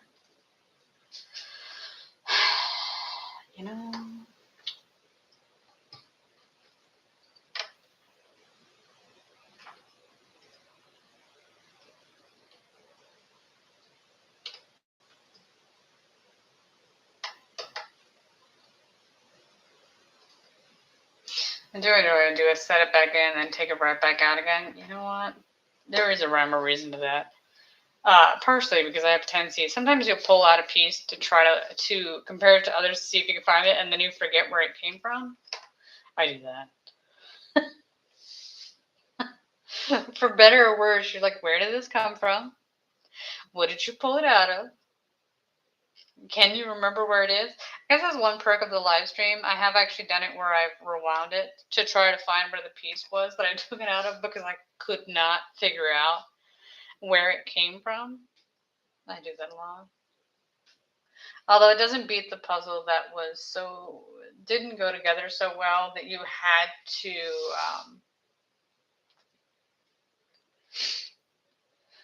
do each piece separately because it didn't go in right. It was a pain. It was an immense pain. It was amusing. It was actually pretty funny. It was such a hot mess. Like you just could not figure out. It did help that I told my friend about it later because she had obviously put it together. She gave it to me.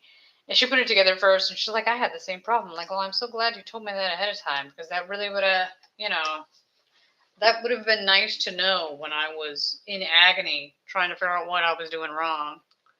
Although, with all those things, usually with puzzles like that, you just have to accept that things are going to be in the wrong spot and that you will eventually figure out where they go. Like, I will leave it incorrect and then backtrack it and figure out later on how to fix it. Like, it's not, as long as you know that you're going to have to, as long as you can keep that in mind, it's fine. It's not fun by any means, but it's fine. Like, it happens. It's unfortunate, but it does happen from time to time. So, but look how many few pieces I have left. It's not bad. It's not bad.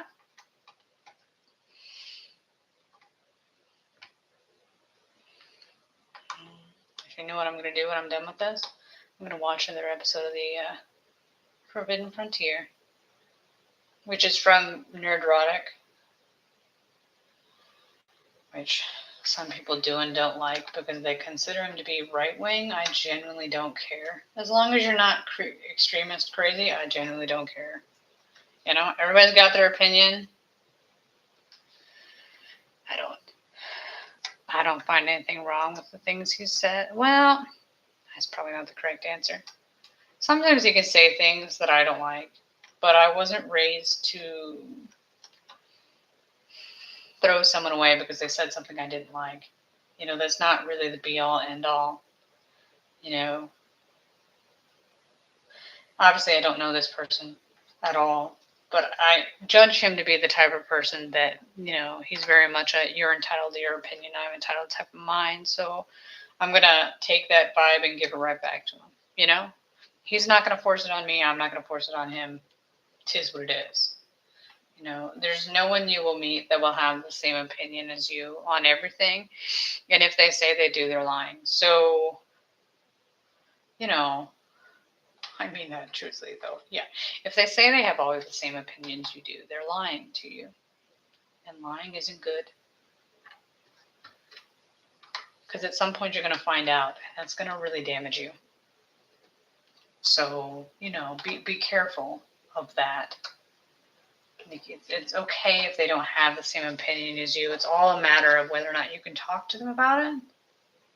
As long as each of you gets to express their opinion and then they keep going their own way, then that's fine. It's like COVID. You know, I had people that were on both sides of that fence. I gave my opinion, they gave theirs. They made their choice, I made mine.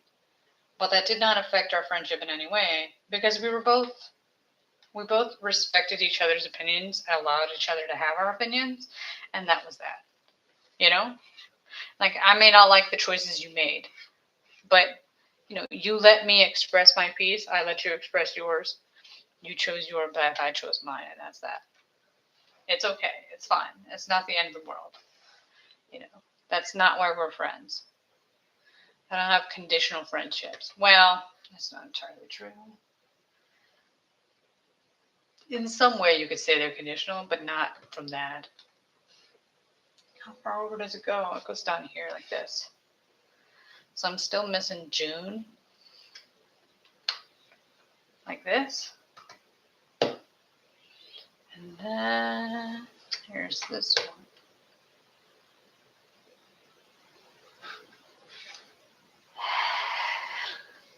Do I not have this? I don't think I have this. No. No, I do not. Do I have any of those? No. Well, this makes this one over here the other date, but I don't have that one either. Oh, it's just this. As I talk through it, and you're like, I don't know.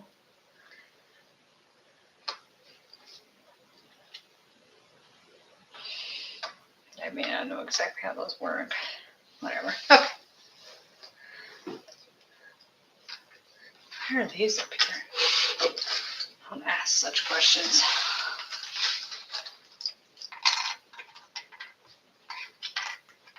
Is it all the way too far down? Yes. Nothing I could do about that.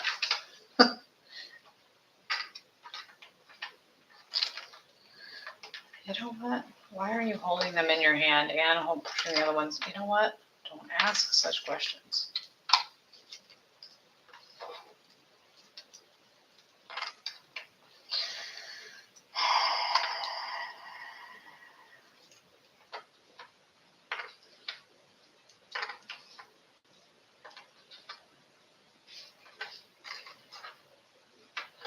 I guess I could do I want to do brown?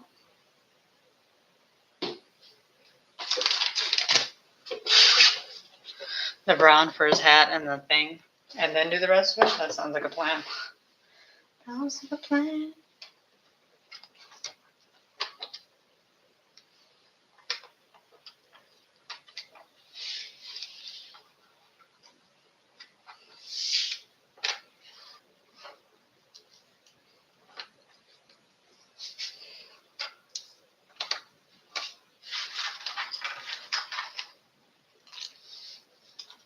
I feel like this has got to be in here somewhere.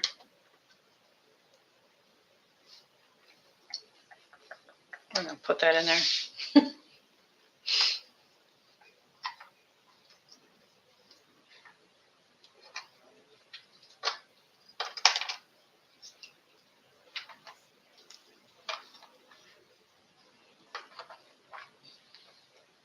There's a red piece. Do we have the red piece that connects to that? No. We're just gonna put it in there.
Okay.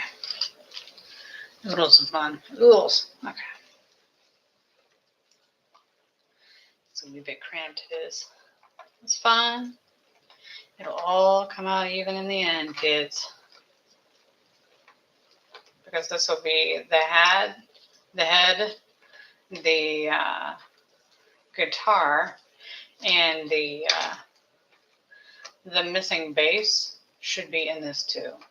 I say that. Will it be true? I don't know. We're gonna find out, kids.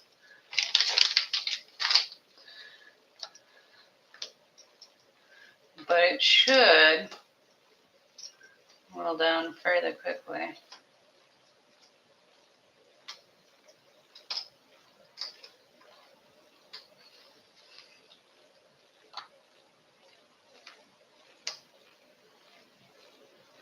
This one.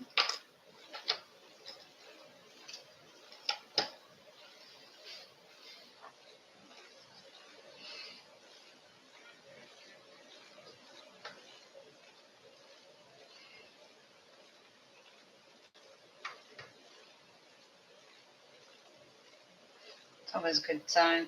The second one, you're like, nope, can't find it. Oh, jeez. Really? Really?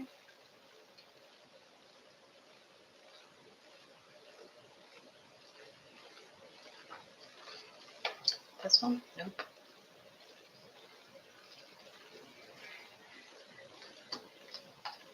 It's just...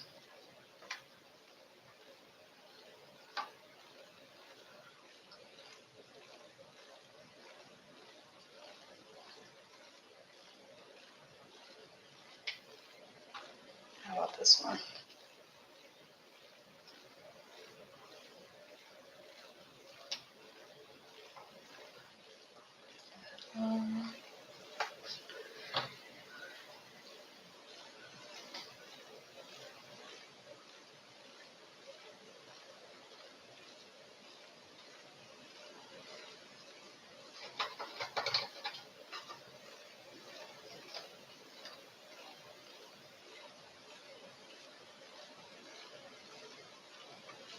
Oh, wait. Oh, that's right. I don't have this one either. I can't even with you guys. There's that one.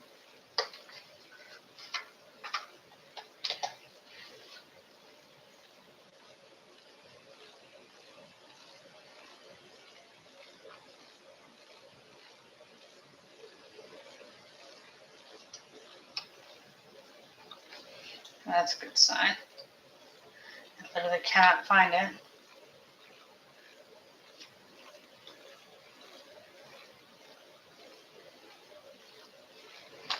Oh, crappy crap.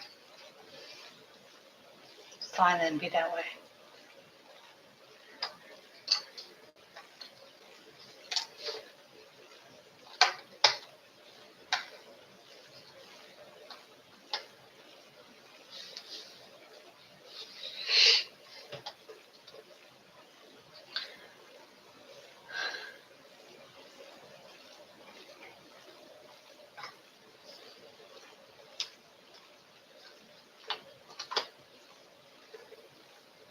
That works out well. Okay.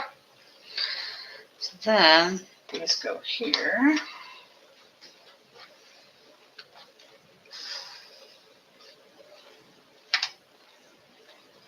And let's go here.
Well, the good news is about this is that once this is all laid out, all 7 million pieces are laid out, then I don't have to lay it out again.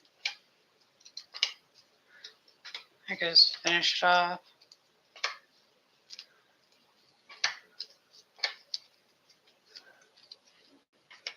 That's not even the right side.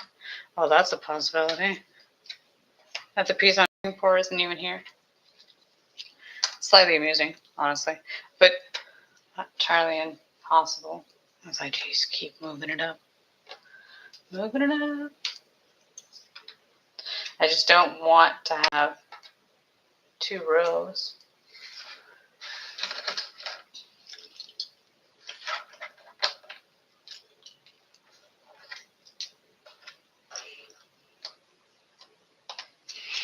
But this is all the last of this one.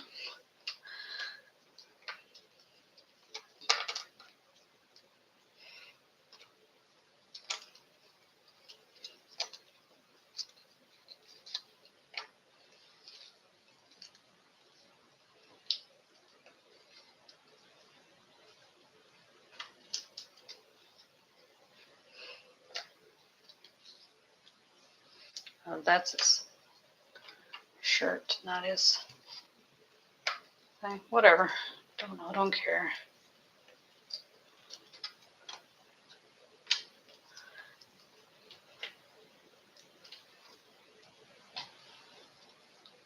Stuck together.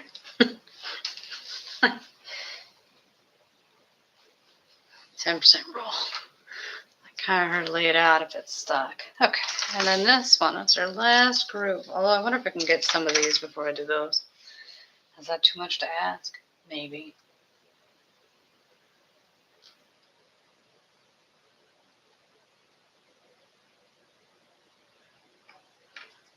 This one.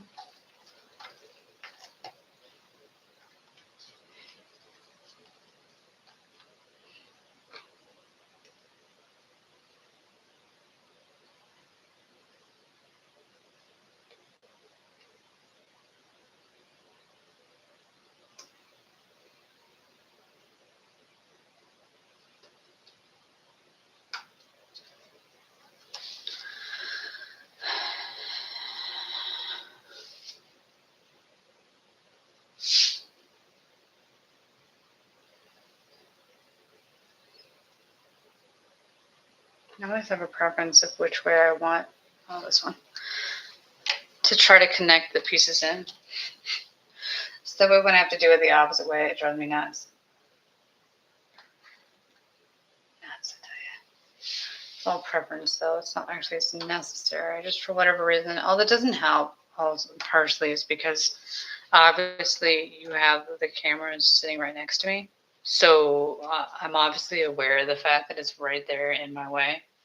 That I don't want to be in the camera too much, obviously, because there's not, it's not about me. It's about the puzzle. Oh, it's just a terrible angle, honestly. But yeah, it causes a wee bit of problem for obvious reasons. But it's not really something I can completely control. And I don't know why everything is shaking so much. I don't know how much the camera is shaking, because obviously I'm not watching the camera at all times. Watching the feedback to make sure everything's fine. Just like, how long does it take to find out your internet went down? Well, it just depends. When I looked at it last, oh crap, where did this come from? It's not right either way. It goes in this one.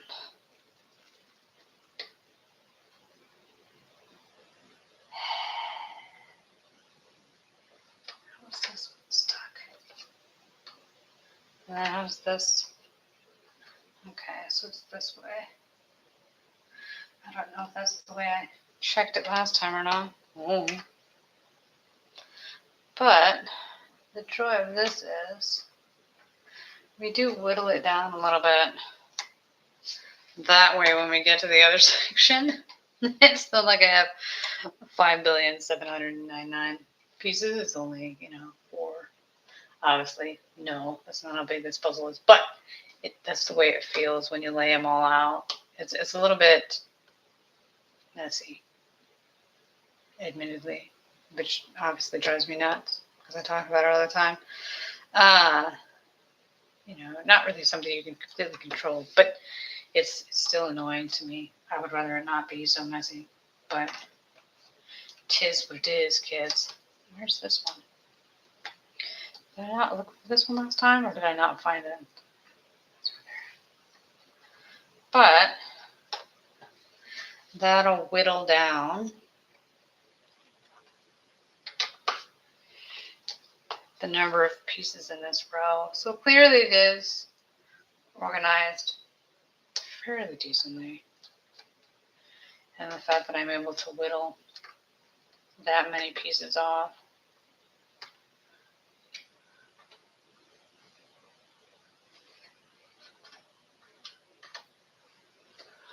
But, it is what it is.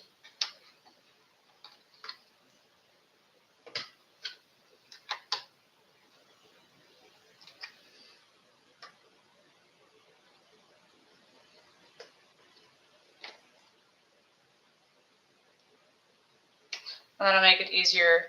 Obviously, I still need to go down with the other pieces for the face, which are in here too, mixed together. Well, look, it's the piece I can never find. You know what? We're just going to look to see if I can eyeball it. Why is this? Oh, that's that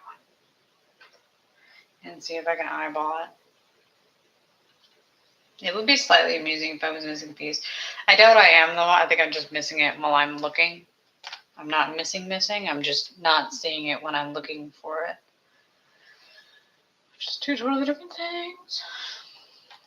It will be fine. It will be fine. Slightly annoying, but it'll be fine.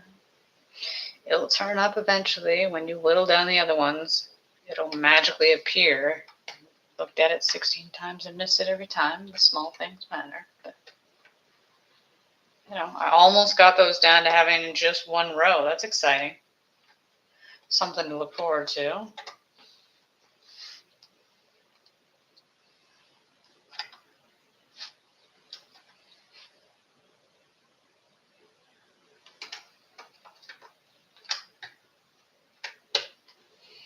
Really has a lot of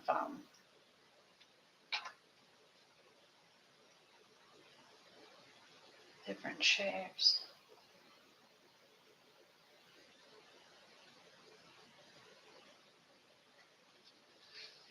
That always interesting. This, like many puzzles, the outside isn't exactly even. Usually you go up and down, the pieces are fairly straight. Which, when I say that out loud, doesn't sound right, but that's what they are. They're straight. I think this goes over here into these, but that's fine. I assume that one piece is in there somewhere. I'm just not figuring out where it is. But it will turn up eventually. And when that day comes, I will be thrilled. Thrilled. This one's this way.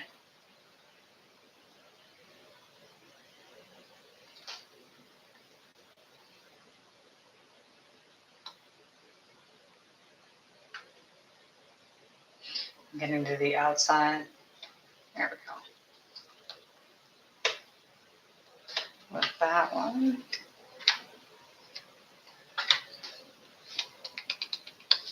And now we'll do these, the last group to organize, and then we'll finally be able to lay it all out and then work it out.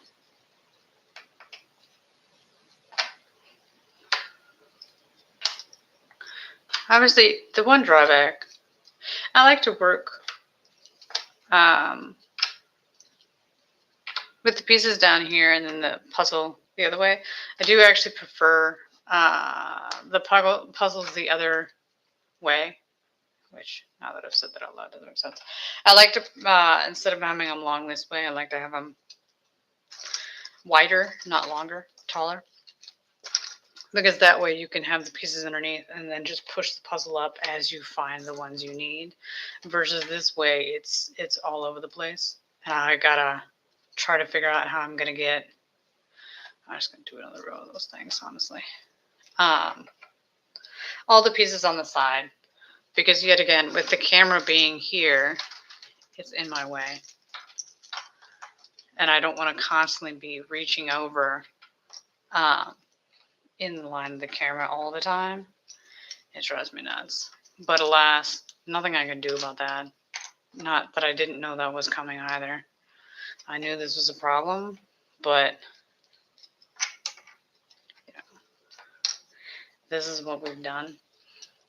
I guess in theory what I could do is, it's too late, we've already done it, is just take the bottom out and put it on the side. But I didn't think of that until now, so too late.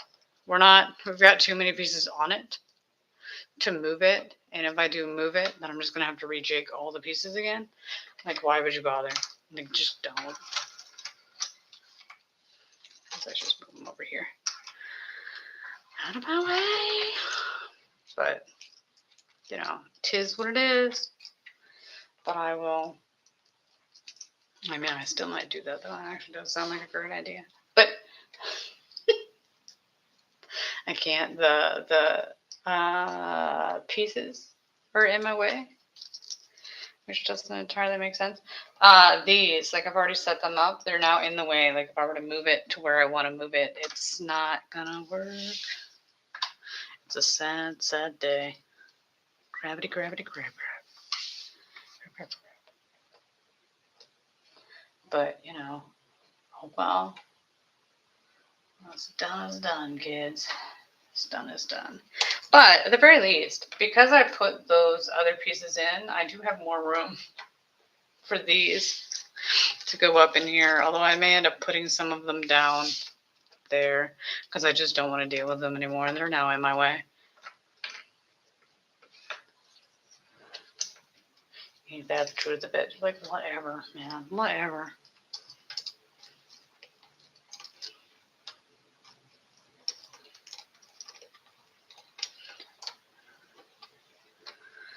This goes up there.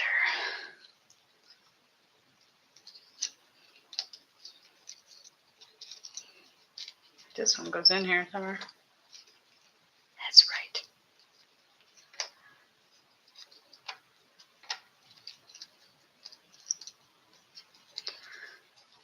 Slowly but surely. Neat. And that's it. We're just gonna.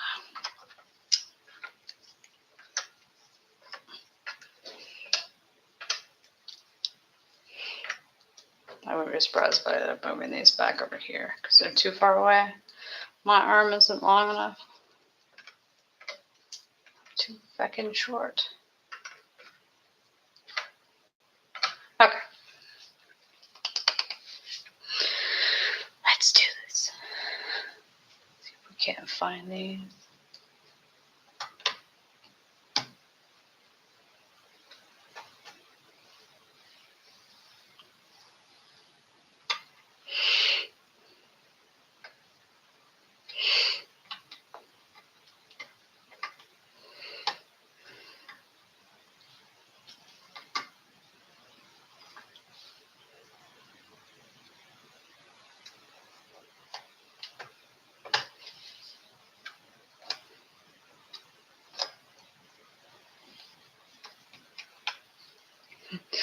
So busy looking at the other ones, like, where did this one come from?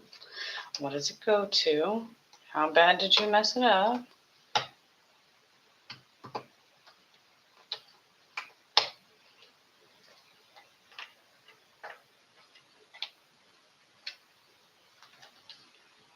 Okay, that one we just could not figure it out, but that's fine. This one goes here.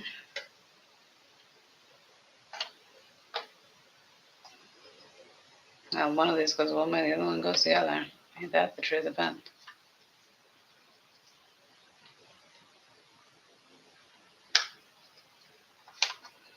that one's this way then.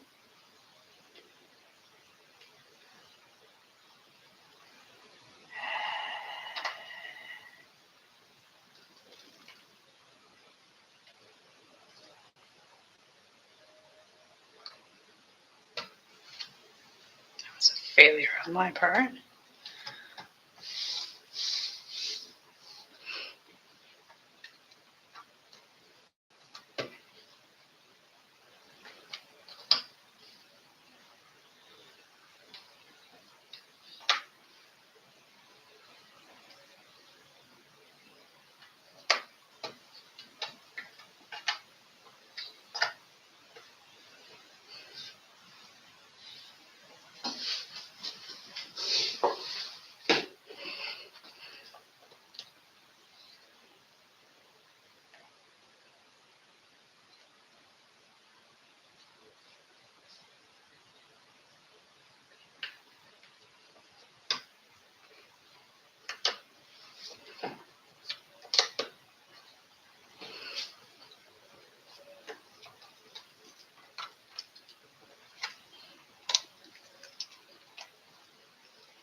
No.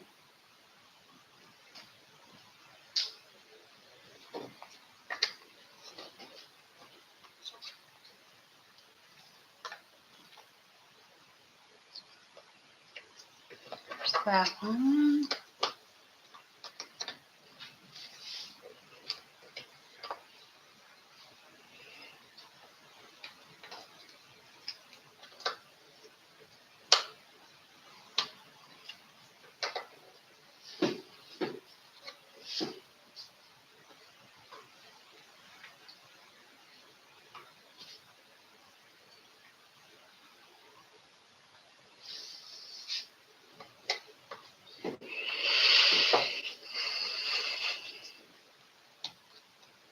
I guess the one perk of doing the top down is that the top I can just keep moving it.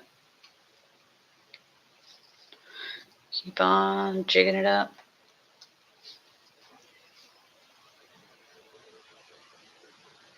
See if I can find a piece that goes there. That's asking for a lot.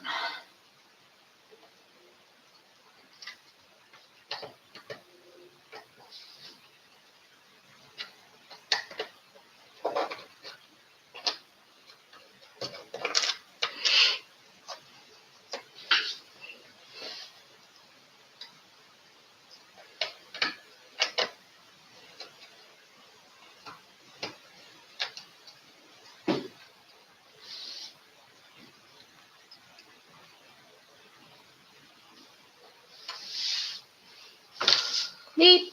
It's all right. There's that one.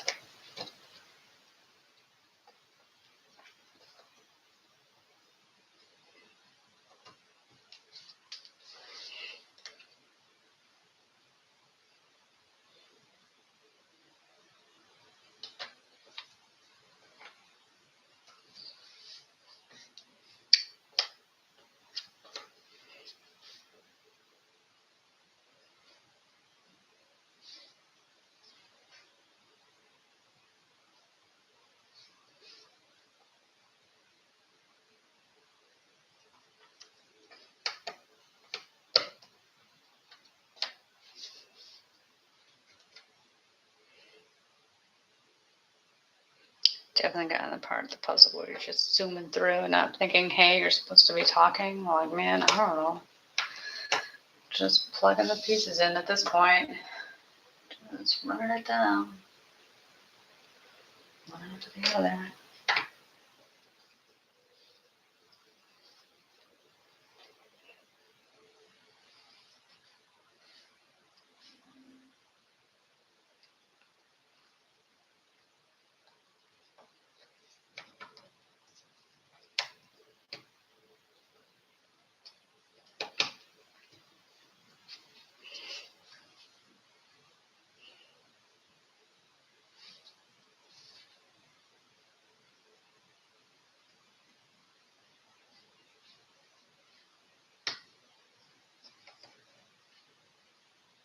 What else? This actually has something here.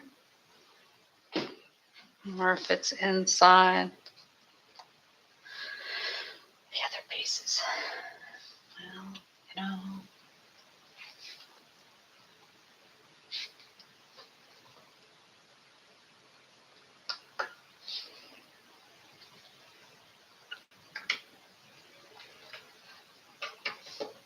Here we go. It's exciting stuff.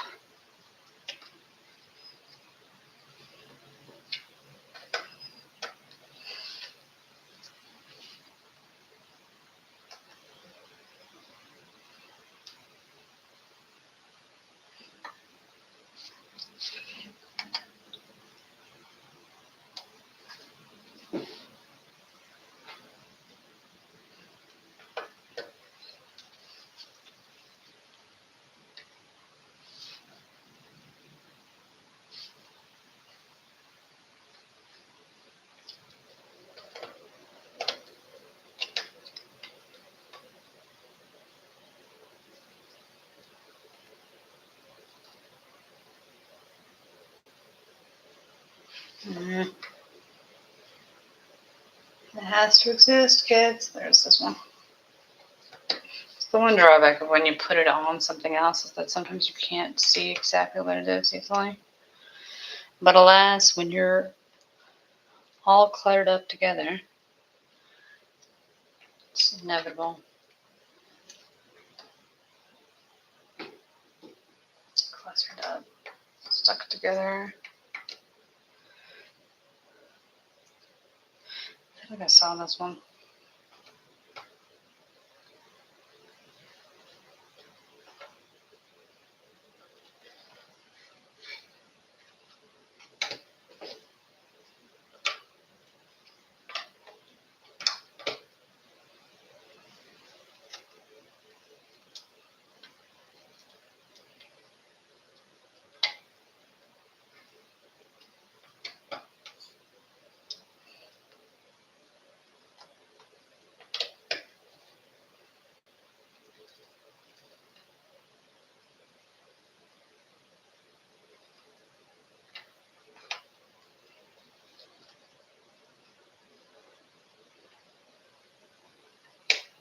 You live right next to it and still didn't see it. That's skills, kids. Skills. It's this one. This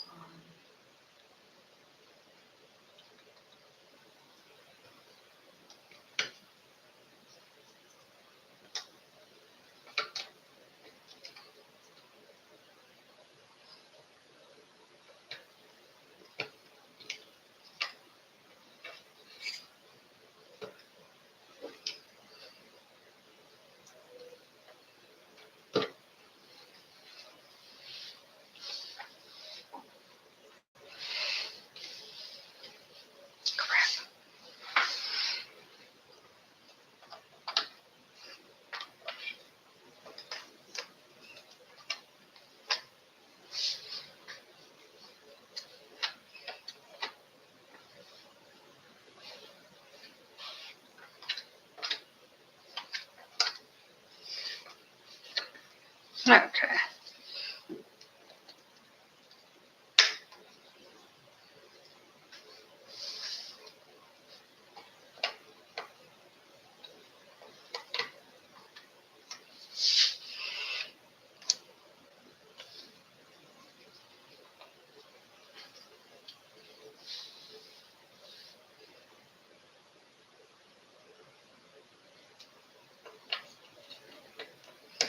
That's gotta be here. This one. I was gonna say it's got to. You know.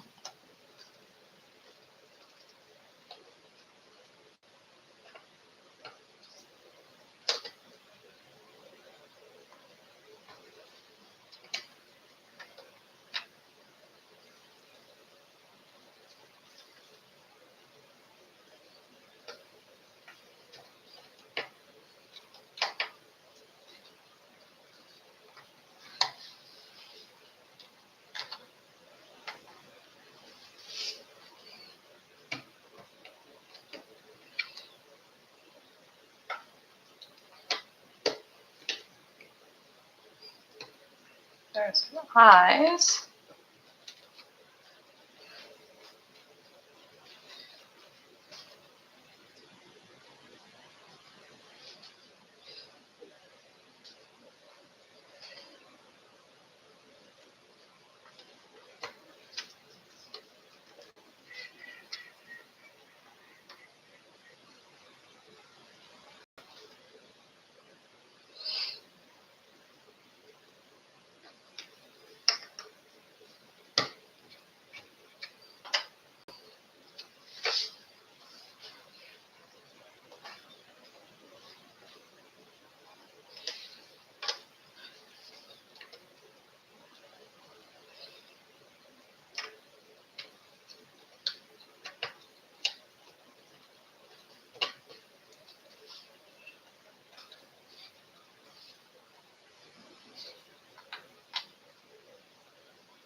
Well, I tried.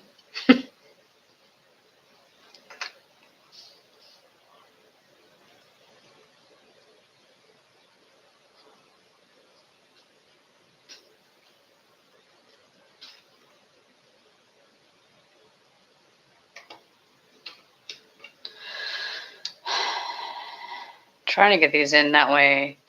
If I can do the rows, I can just start pushing it up as I go. This way.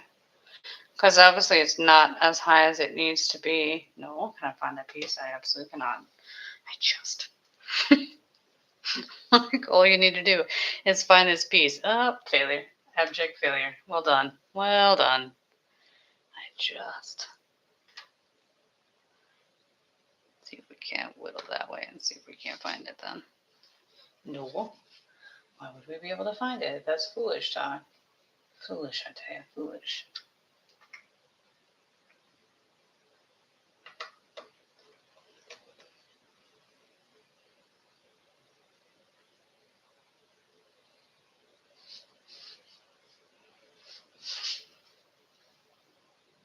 There's that one.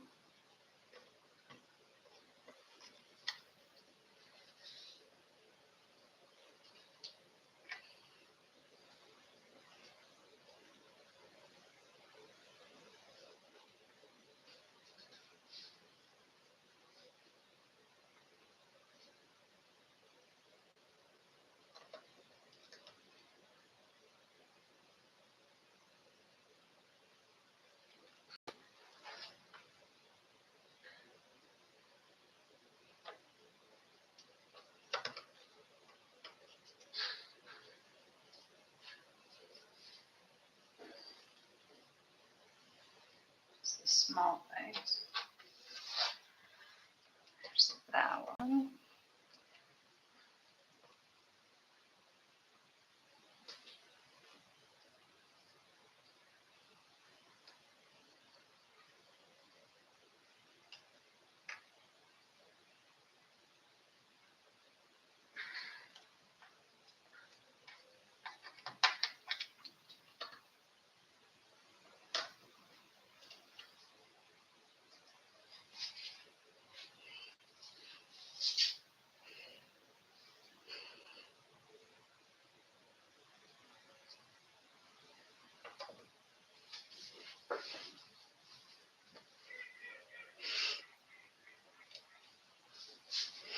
Stupid ducks. I'm sure you can't hear them squawking away, but I can.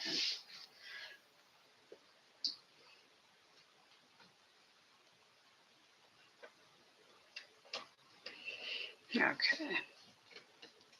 Keep doing the ones you can easily find.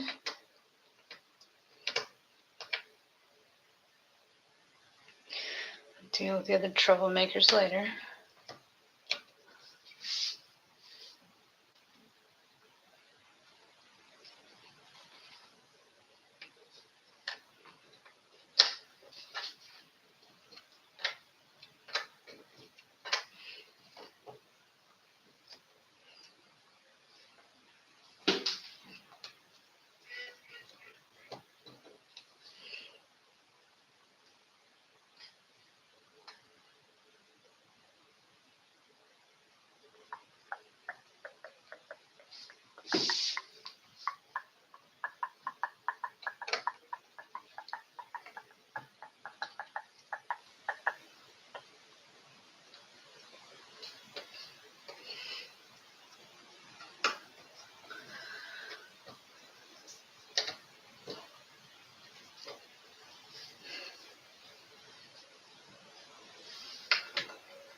One is one step closer.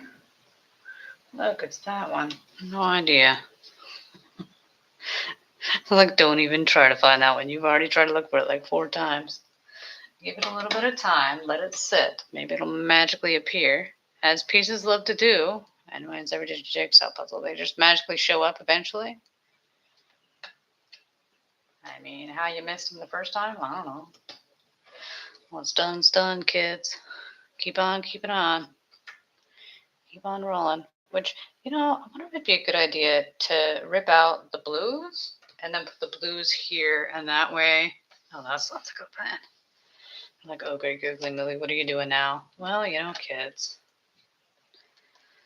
There's a will, there's a way. But to put the blue ones down here, since they're another section.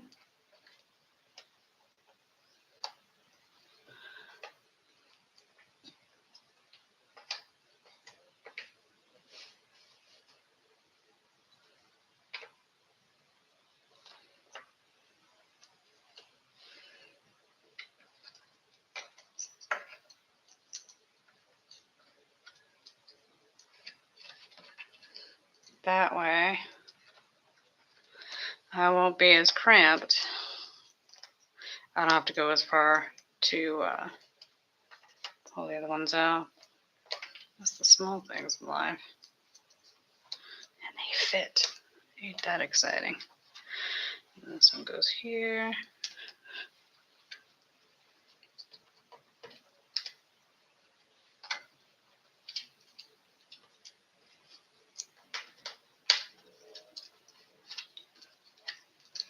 Now, it never occurred to me that there would be blue section. Nailed it. Nailed it. Yeah, it is a problem I do have where I will look at something and be like, oh, I should rejig it and make it this way. And like, you could have just done this. The amount of time you spend organizing your pieces is mind-boggling, honestly. It is. It is.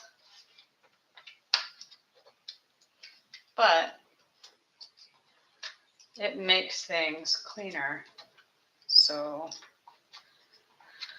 it should make things easier for me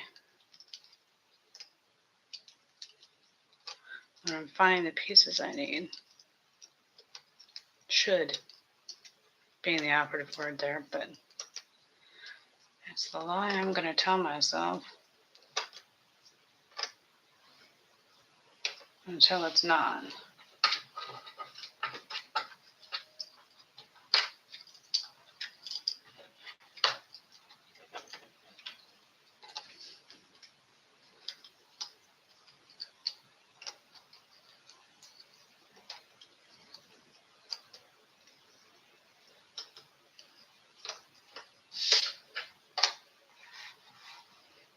Organizing the pieces, number 74.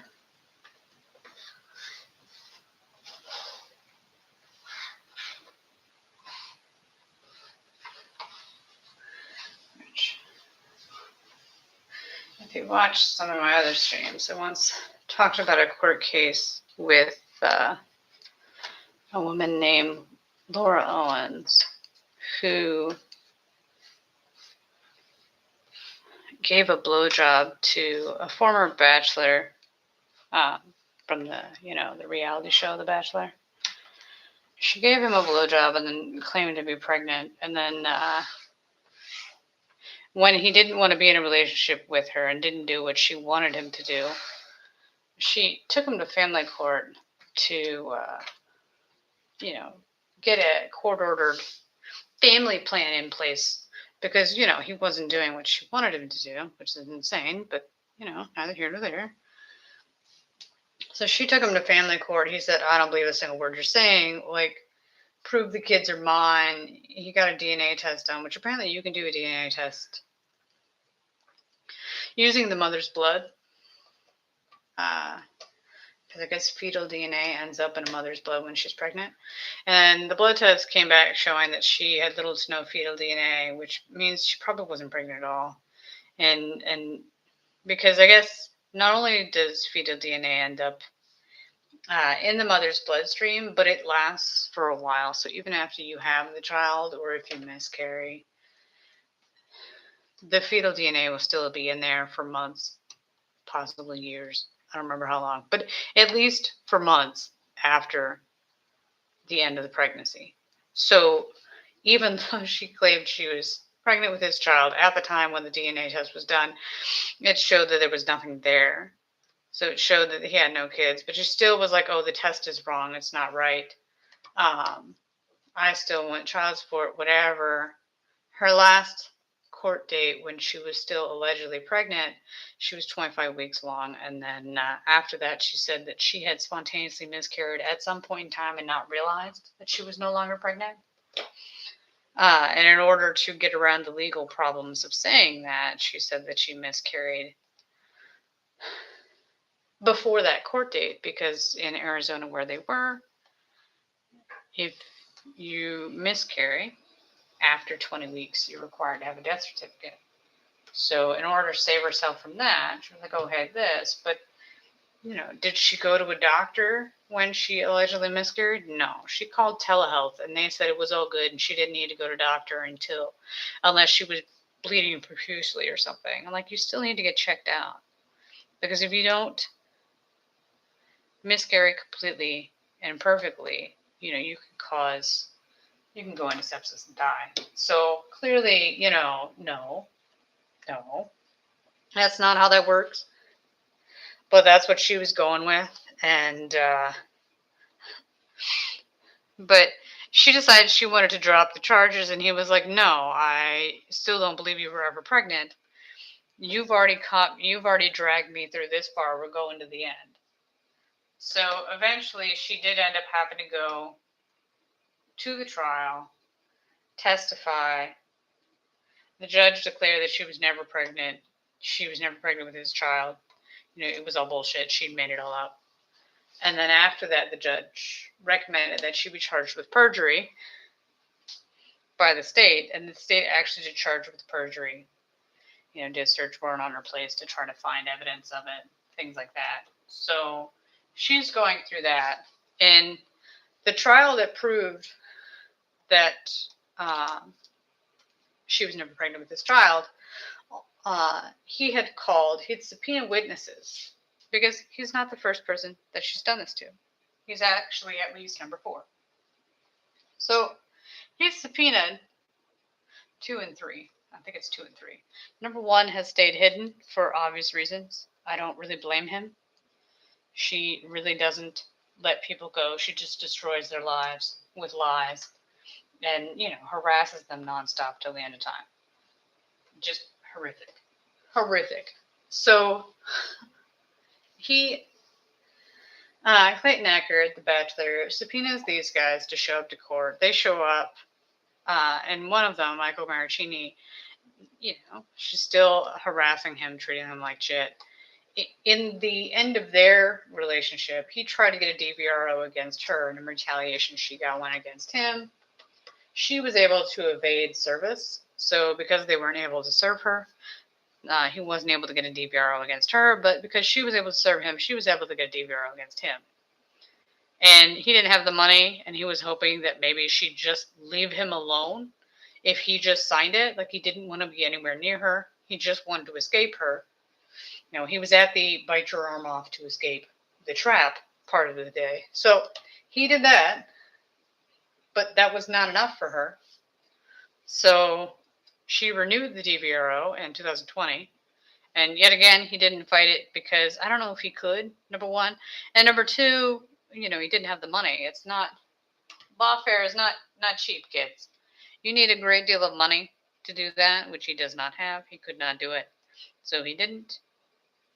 And then turn around. So because he went to this court case, when he was there, her lawyer called the cops and said he was violating the DVRO. And the judge in that case was like, no, he was subpoenaed. He's legally allowed to be here. He did nothing wrong.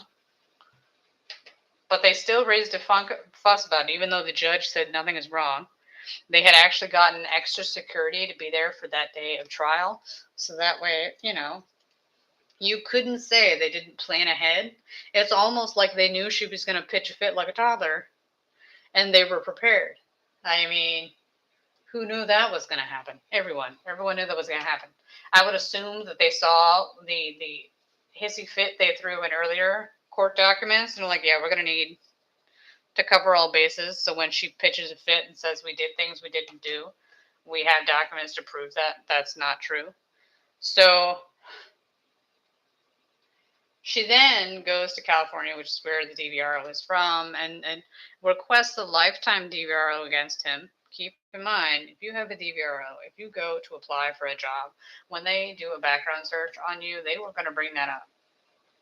So that's counting against you. This DVRO he didn't fight because he didn't have the money. He didn't have the bandwidth. He didn't. He just wanted to move on, and she just wouldn't let it go. She wouldn't let it go. I imagine it also annoys the bejesus out of her that he is now married and happily married and has a child and all that jazz. Has the life that she wanted with anyone she could grab her trap, but she was never able to do that. But he has all those things, and she doesn't want him to be happy, so she's gonna destroy him any which way she can. So she wanted a lifetime DVRO. He said, no, I'm not doing that.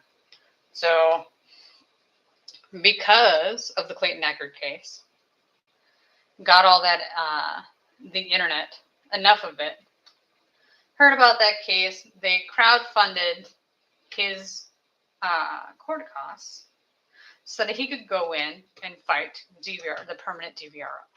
Because it's not right. Like, he's not threatening her in any way. She keeps threatening him and, saying, apparently, according to her, if she has a DVRO against him, he's not allowed to say and do anything. Like, it's not so much that he's not allowed to speak her name ever. He's not allowed to speak about her at all. That's not how DVRs work. That's not what they're for. It's not that he's going to where she's at and harassing him or sending her terrible messages. That's not how that works. Now, somebody whom she claims is not her went to his workplace, went to HR, and pitched a fit and said, hey, don't you know he has a DVRO against him? Whatever. Like some crazy person did that. Who knows? Who would possibly know that there's this magical DVRO against him? Who would know that? It couldn't possibly be her. It has to be someone else. So they had their court date. In the meantime, so her parents were able to pay the retainer for a criminal attorney for the charges of perjury. And then they also, then they filed bankruptcy. She doesn't have any money. So she didn't have any money for the California case to hire an attorney. So then she said she was going to be pro se, which means you don't have an attorney and you just do it all yourself. Now, she's clearly using her old lawyer to help her do her court documents because she doesn't have a criminal degree and she's doing things that you just... ChatGPT is not smart enough to give you those answers. Not that they're the best answers ever, but it's still clearly the way she's formatting. Like that's somebody's helping you do it. So somebody's helping her write it, but that's not our problem right now. But she asked for an extension because she didn't have a lawyer, and they're like, hey, you waited until the last possible minute. You waited 2 months before you started looking for a lawyer. That's your fault. You not bothering to look for a lawyer when your other one, immediately after your other one said they weren't going to be your lawyer, that's on you. That's your fault. We're not delaying it. You have to show up for your court case in San Francisco. Keep in mind, neither she nor Michael Maricini live in California anymore. They don't live in the same state. They both have to travel in from other places. They don't live in the same area anymore. Although she still claims that he keeps doing all these things to her. They don't live in the same area anymore. That's not a thing. So, also, because she has those charges against her, in order for her to go to California, she has to file a request to the court to say, hey, can I leave the state to go somewhere else? She did not do so before the court date, which was a red flag. So clearly she had no intentions of going because she didn't submit a request. She didn't do anything of substance. She just waited till the last minute and said, oh no, I'm sick, I can't come. Now, is she technically sick? Yes, she has anorexia. She's literally starving herself. She's literally making herself sick. But it's not new. It's not something that she hasn't had for a long time. You can't just make yourself sick and then wait until the time is right and then finally deal with it when you need it as an excuse to not have to go to court. That's not what that's there for. That's a pre-existing condition that you couldn't be bothered. So she's like, hey, I got this doctor's appointment. And the judge was like, hey, you waited to the last minute. You didn't submit it correctly. You have to show up in court tomorrow because it was supposed to be a 2-day court case. You have to show up tomorrow. Like what you submitted is inaccurate. You didn't do this legally correct. No. So the next day, she comes back and like a true Karen, went to that judge's boss, pitched a fit, and got a continuance. So Michael Maricini, yet again, has out hundreds of thousands of dollars on this court case because she postponed it. He actually got all of his witnesses together to show up in court, had it all ready to go to testify on that day, to do everything they were supposed to do, to get rid of this DVRO. He had done all the things he was supposed to do, and she hadn't bothered to do anything at all. She didn't put any effort into it at all because she knows she didn't have to. She could just lie. She could just, whatever she said to the doctor, who isn't actually a doctor, she's like a registered nurse or some such, to get them to write something to say that she couldn't possibly go, which how a psychologist doctor is able to give a medical diagnosis of a physical, a gastric issue. How a psychologist is able to do that, I'm not entirely certain. But whatever bullshit she told to make that fly, she got it. Which, how she was able to afford that doctor is a whole nother thing. Like, how did you get that money? How'd you pull that off? Whatever. She's a terrible human being. Terrible human being. But she delayed it for 2 weeks, so they'll be back in 2 weeks to do it again, to try to get her to, finally let him go. Just let him go. Instead of just keep, ugh, it's just terrible. But apparently, she doesn't just do this with people she dates. She does this with anyone. So anyone that does anything that she doesn't like, that goes against her, that says no, she will take them to court. She will rip them apart. She's a Karen on a whole nother level. She's a 35-year-old who's never had a job. And, yeah, she's a terrible, terrible person. Which I say that assuming she'll never hear this. If she does hear this, I'm entitled to my opinion, so suck it. Because, I wouldn't be surprised she would find this random stream, I have no idea how, and sue me over it. She's insane. Yeah, no. Insanity. I mean, it was a tough day to get that, because you get so hopeful when you see those people and the things they do and the lives that she destroyed. She's obviously the abuser in the relationship, but she gets away with it all the time. She throws a fit like a toddler all the time. She gets away with it. This is what happens when you don't tell your children no when they're younger. This is the monster you create, that you unleash onto the world. And then you allow her to destroy all those people's lives, and you never rein her in. Yes, she's an adult now, but the parents did make her this way. You made this entitled person who does not hesitate to destroy other people's lives, which is icky. But 'tis what it is. Which I gotta say, separating out those blue pieces was a good idea. Because now I'm able to whittle it down quickly. I say that in the next piece I can't find it. You know what? Have I done this to myself? Yes. Which, I had decided to sell one of my Lego sets. So it's the fucking Hogwarts Castle, which I put together over 2 streams a while ago. And so, I've never done it, but I wanted to make sure I had all the pieces. Because even though I did it on the stream, there's no guarantees I have all the pieces. Stranger things have happened. I could have missed one little piece anywhere. So it takes like 2 days just to take it apart. And then I was going through the process, which I had to stop because I don't have enough bags to put all the different pieces in, because I wanted to organize them in some way, shape, or form. And I had thought I had taken it all apart, but obviously there's the extra little pieces that go with it, and I put them to the side. And because there are so many Lego pieces, they ended up underneath something else, and then I didn't realize they weren't there. It was a hot mess. But then when you went to bagging them up, I literally one type of piece at a time, you would go through them and put them in. And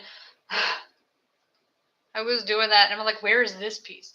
What happened here? Why are we missing these? And then, I'd go into my extra stash, because I have 3 boxes of extra pieces that have been accumulated over time for various reasons. And I had all the pieces, so I was able to get it.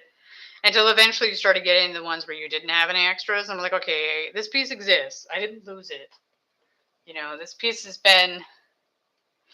I bought the set when I lived in this apartment, so it's not like it disappeared into a place I lived before and then I moved without it or whatever. Like, it's got to be here somewhere. I haven't lost... I've been looking the wrong side. Don't even ask.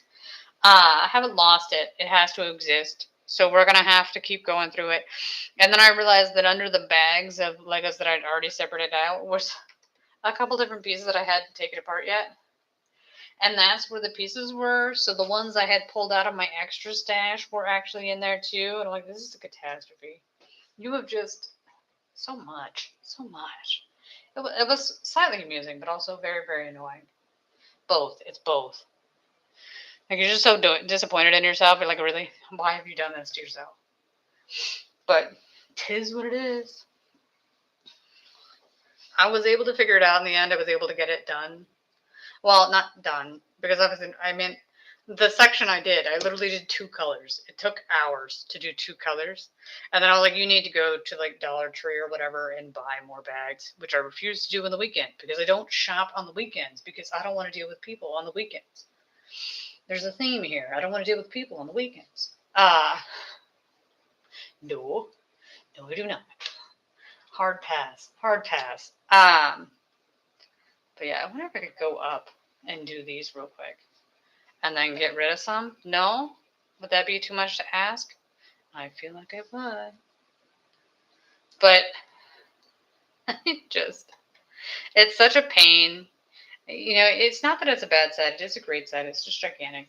And I don't care to display it. And at some point you're looking at it like maybe somebody else would get joy out of this. I'll give them a set. Not give it to them. I'm going to sell it. I'm going to go see how much money I can get for it. If it's not a lot of money, then we'll see. But I don't know. Because I know how much I spend on it. And I think it's discontinued now. I don't know if they still make it or not. I don't know. It's been a little bit. You know what? You stop. That's not the piece. But, sometimes it's time to send it on to its next home and move on. Because there's a Lego place here I've never been to, so I'll go in. Luckily, I'm fairly cheap, number one. Number two, I only have one set I really, really want, and the odds of them having it is quite small. So, because it's unlikely that they'll have it. The website didn't show them having it. I don't think I'll have a worry about that.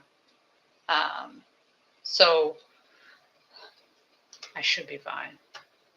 The trouble with buying used sets, is you don't know if they have the minifigures that go with them. Like, it's not that I truly care that much about the minifigures, but if I want to buy a set, I want the full set. I want everything. This set also, I want the Sandcrawler, and the Sandcrawler is a part of the generation of Legos that break easily, which I do actually have some of those in that set, that generation. So I'm generally worried that they will break, and so you spent money on those things, and now they're just broken.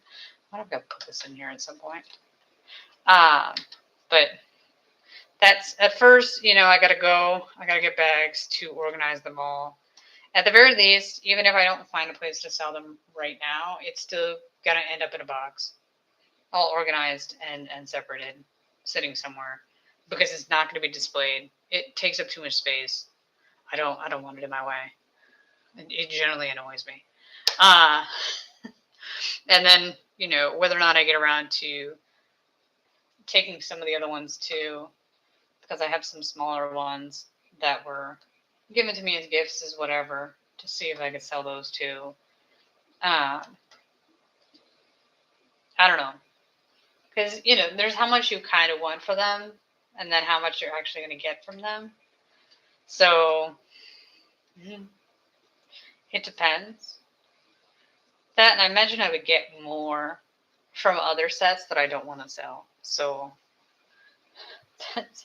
my older ones are like, nah, I don't want to get rid of any of the Star Wars ones. So, although that's not entirely true, I'd probably get rid of the Wookiee gun speeder. I'd probably get rid of that. Although I feel like I lost the instructions for that one. God knows. Like, I have them somewhere. I just don't know where they went. They have the electronic instructions. You could just use those. I hate them, but somebody else might enjoy them. I watched a live streamer once. They loved the fact that they had electronic instructions. I was all like, no, I need the one I can hold up to my face when I'm blind and I can't see what it is. That's what I need. The blind person needs the one that they can get up close. Obviously, you can zoom in on it. I think part of the problem with that one is that when I'm live streaming and I'm putting a Lego set together, the computer with the instructions is far away and I can't move it closer because other shit's in the way. Like, you just have all that crap in the way. You just can't get to it. I can't get close enough.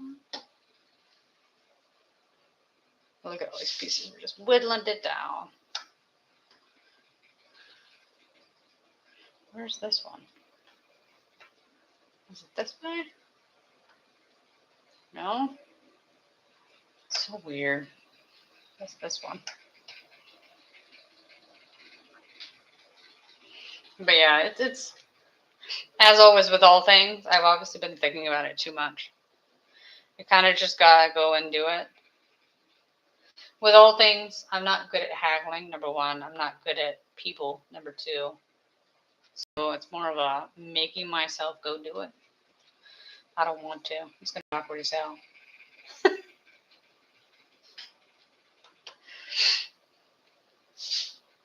But, pull the band-aid off, get it done. Obviously, though, I first have to get it all boxed up because I want to make sure when I go in there, I can safely say, hey, I went through the list. If you don't know, Legos in the instruction booklets, the last couple pages of the last book, if there's more than one book, this one has 4 books. That's how big the Harry Potter Hogwarts Castle is. At the end of the 4 books, they have the index. I think that's right. Yeah, that has all the pieces that are in the set. So you can go through and see what pieces are supposed to be in there and how many. So I can use that to go through and check off. I don't actually physically check it off, but go through and look to make sure that I have each Lego that's on the list. Make sure I'm not missing anything. It comes in handy from time to time. You know what? But it's a tedious process. At least I'm out of the taking it apart stage, because it actually does, even with the tool, it hurts your fingers to take them apart.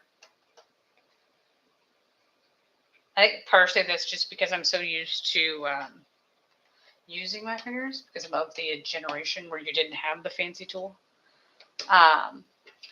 So you, by default, want to use them, and then you have to force yourself not to. It's a whole thing. It's a whole thing. I am making a mess of this thing.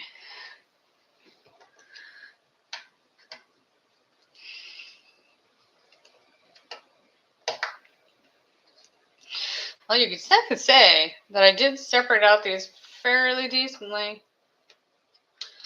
And I'm able to get a lot of them in there.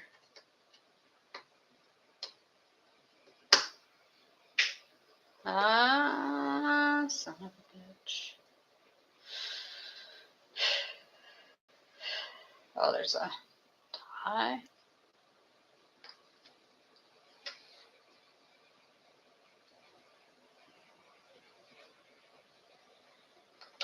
This is the tie. Who knows?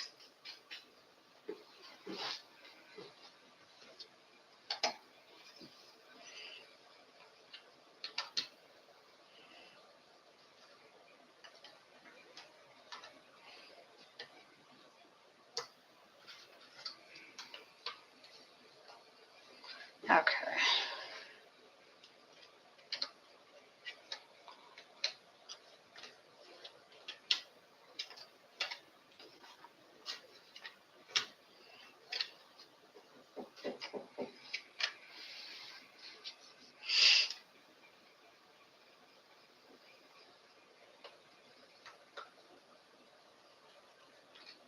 Okay.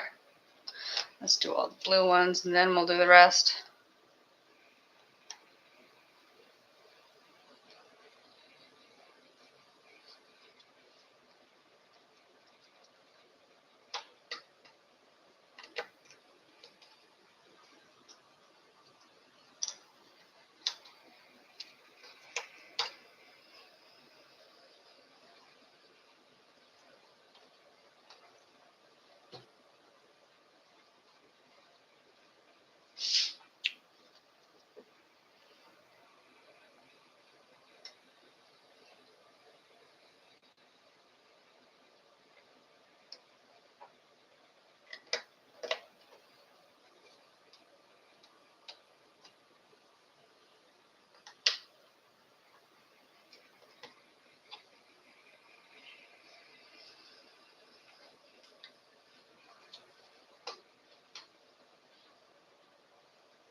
hours and 5 minutes.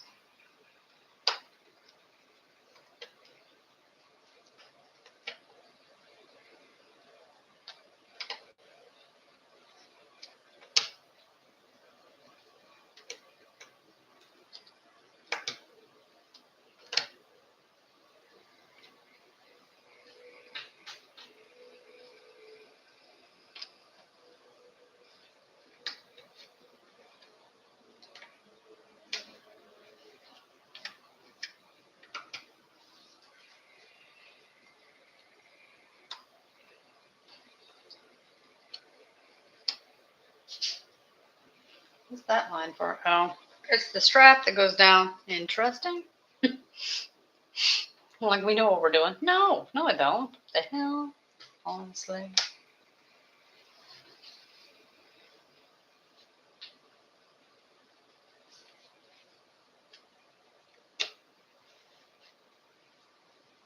Oh no, that's not the strap that goes down, that's the note.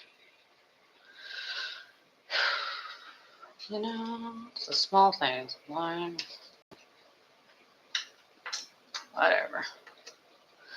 I'll just move it on down.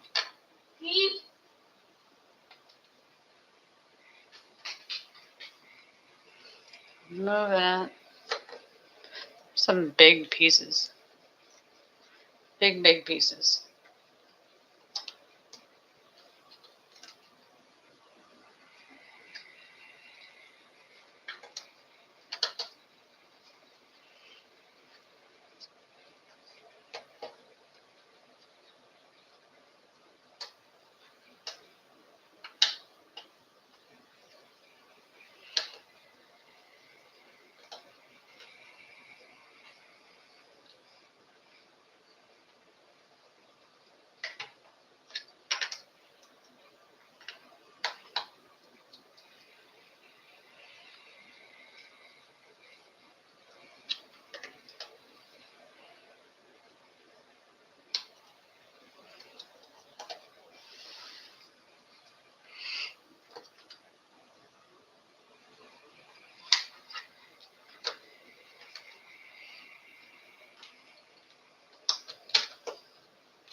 Couldn't help but feel that the pieces, the other ones, weren't nearly as big as these. I don't know what's going on here.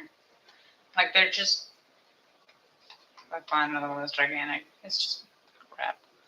Where's this one go? Is this one? No. This one? Yes. You know, it's the small things. I wonder if I could put these here and then have it.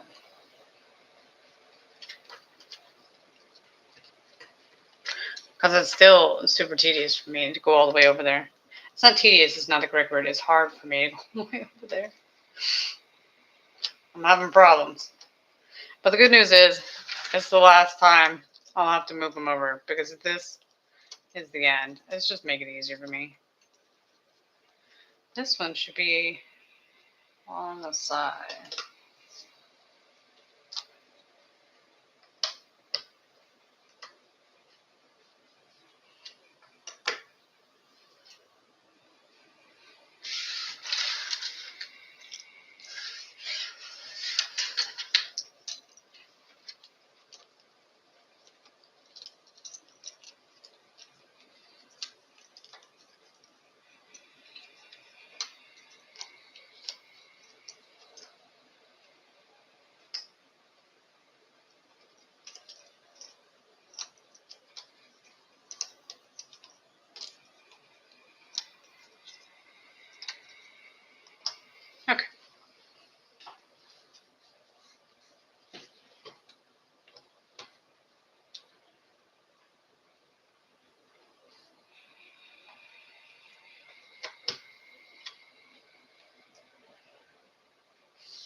Sassafras.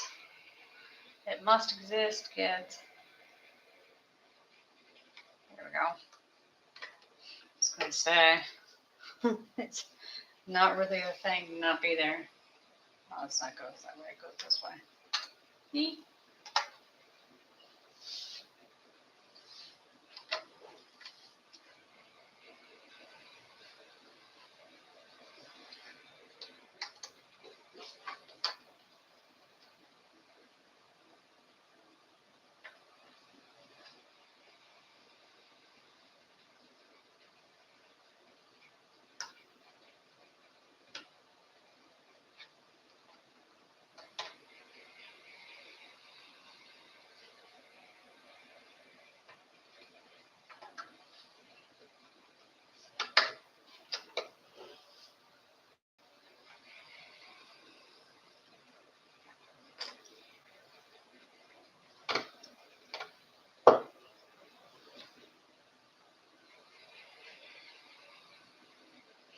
I don't know if you can hear that in the background. That is my refrigerator making that noise. Just keep. It's humming away. Check to make sure it's closed. God knows. Sometimes that's being really nice to me. It won't close all the way. It'll close enough. The light will turn off so that you can't tell without, walking up to it or looking at it at the right angle to see that it's not actually closed all the way. What could possibly go wrong? Well, besides it, fighting for life.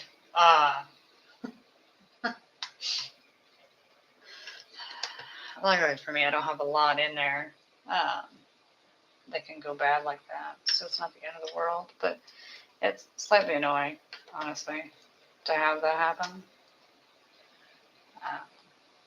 But that's why it's on the list of things to check before you go to bed at night to make sure that it's closed all the way, so that way you don't have to worry about that in the morning. Yeah. It's just, I would assume it's just the floor is not even. That's my assumption. So it leans to the right angle where it doesn't close all the way.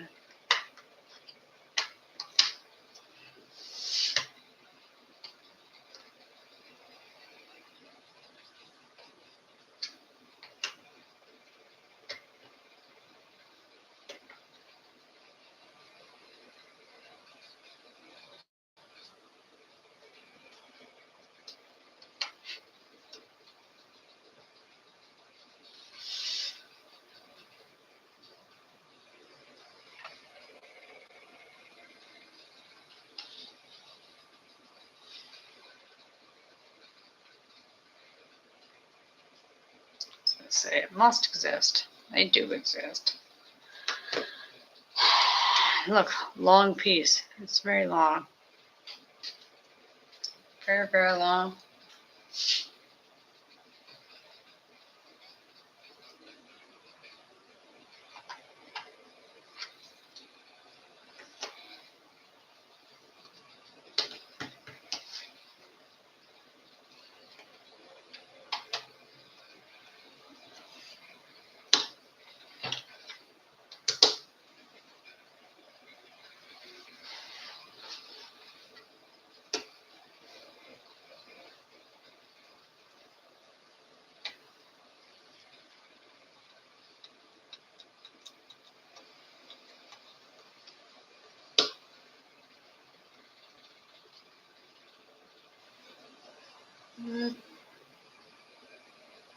Getting close to being done. Oh, for Pete's sakes. I'll say that. I'm like, where's this piece? I don't know. Bad shots. Some of them you're like, this should be easy to spot from afar. No, nothing? Okay, sure. I don't know why I can't spot it, but okay.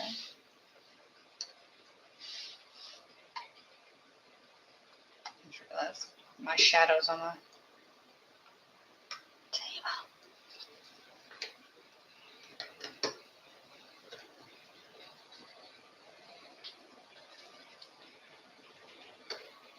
And then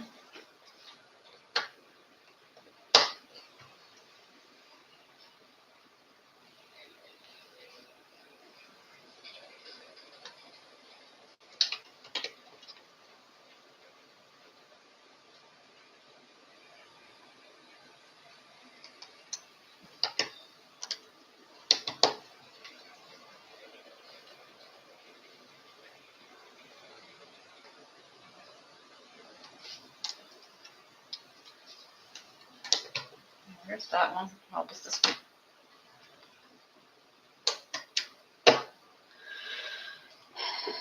This one goes up here. I just don't know which way it starts, but it's right here. There's that one.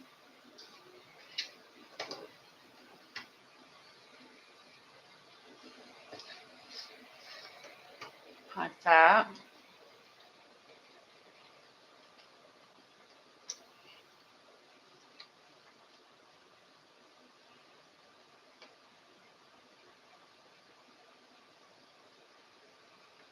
Man, there we go.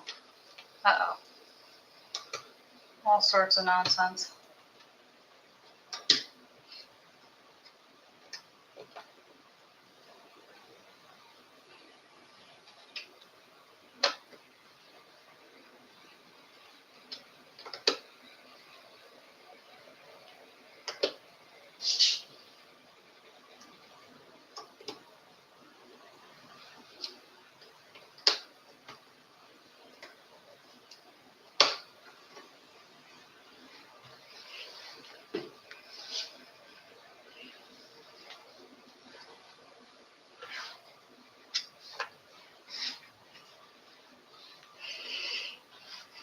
I'm moving them while looking for that one. I was like, I can't find it. Next.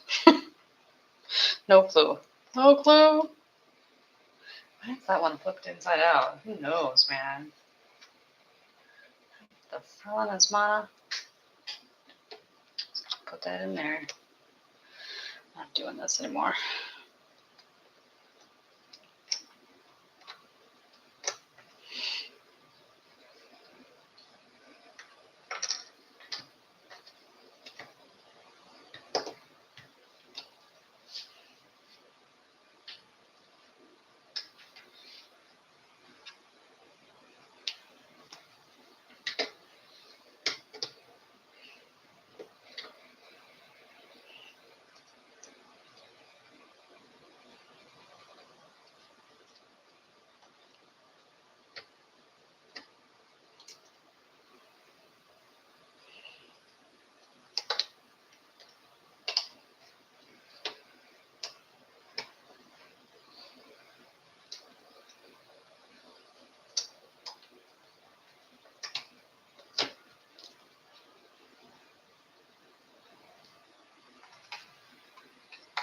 Yeep.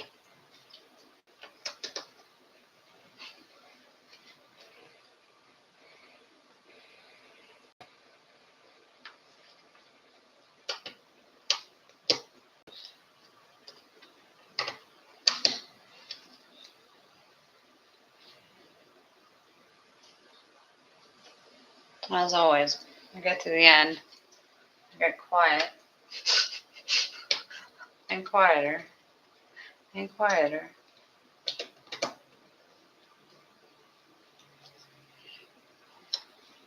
Everything in my being is like, you're almost done. You've almost made. Don't say anything, you'll jinx yourself. Small things like that.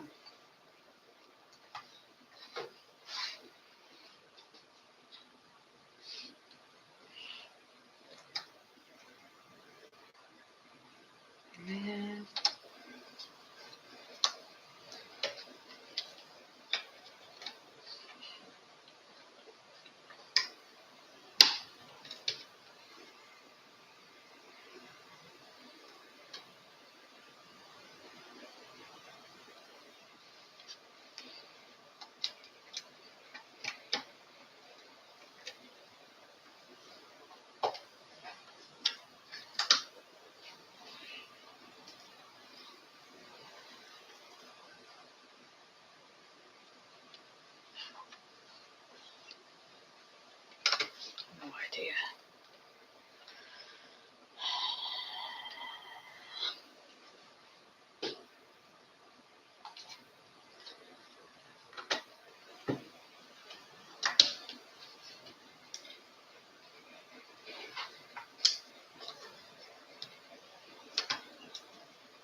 feel like that one's wrong. I'm going to leave that one out for now. It's a little bit weird. Because there's one spot up here that has a little tiny bit of white on it, but that shouldn't be white. Because it's not white in the picture. So I don't know if it's just an error in the puzzle. Or if I've put a puzzle piece in the wrong spot. But it fits. It's not that it doesn't fit. It fits perfectly. It fits fine. Like there's no, like that one I thought, oh, maybe there's just a white dot that doesn't show up on the other picture. So, the other pieces. So fine, whatever. Just keep on keeping on. But now you're kind of looking at it, I'm like, I don't understand. Because this one should have bleed through of the black on the other pieces, but it's not there. So why not? Like, did I put one piece somewhere else that goes there? Like, is it that interchangeable? Or is it just a weird thing about the puzzle? Like, I don't know. I couldn't say one way or the other. All the rest of them look fine so far. It's just those two. Then it's not like those two pieces are the interchangeable ones, because that's definitely not the case. But we'll find out when we get to the end if I can see any anomalies anywhere else. Because it should be, here it is. See how that fits in perfect? It fits so well, I can't get it out. This is a problem. How did this happen? Come here. Oh, geez. It's so messed up. Almost like I'll see it eventually. Well, does that mean this one's in the wrong spot too? Well, then we'll have to figure out where that one goes. That must mean the other one's wrong too, yeah? I was going to say, don't put that back in there. This goes here, which means the other one goes there. Yeah? Well, now that one's weird then. Oh my gosh. What the frellin' is ma? But that one's right. Where's this one? What do we do now? I don't know. I can't remember where that one is either. You know what? Well, what have we done? Well, kids, I don't know. That's the fun of it. Like, I was almost done, and now you're like, oh no, what is this? How has this happened? Like, at least technically I found that one. That's right. I fixed one. That means I'm going to have to fix the other one. Am I going to have to rip this puzzle apart to put the other piece in too? Oh well. It's not so much a worry about ripping, to not put these pieces in before I figure out what's wrong with the other one, because these are fine. But it is a little bit worrisome that the puzzle you can put other pieces in and it will fit in just fine. Like, that's not a great sign, kids. It's not really what you're supposed to be doing. Oh, is this one? That's the one that goes there. You shouldn't be able to do that so easily for obvious reasons. So that's a little bit worrisome.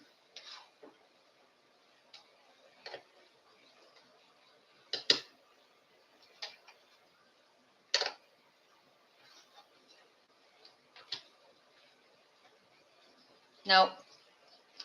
So I'm missing this one. No. Yeah? Okay. See, this one up here goes here. This is the bane of my existence. So does that mean all those other pieces are wrong? Can I just... No.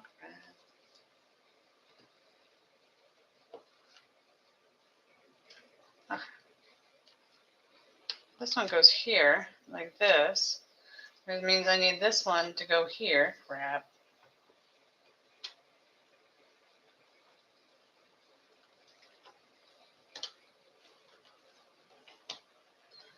Like that. That's ridiculous. So then, this one is wrong. Yeah, there should be no white pieces. So that means that this one must go somewhere else. How is this a thing?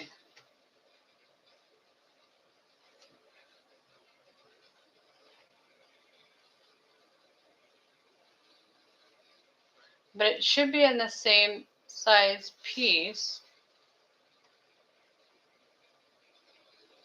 You know, it should go.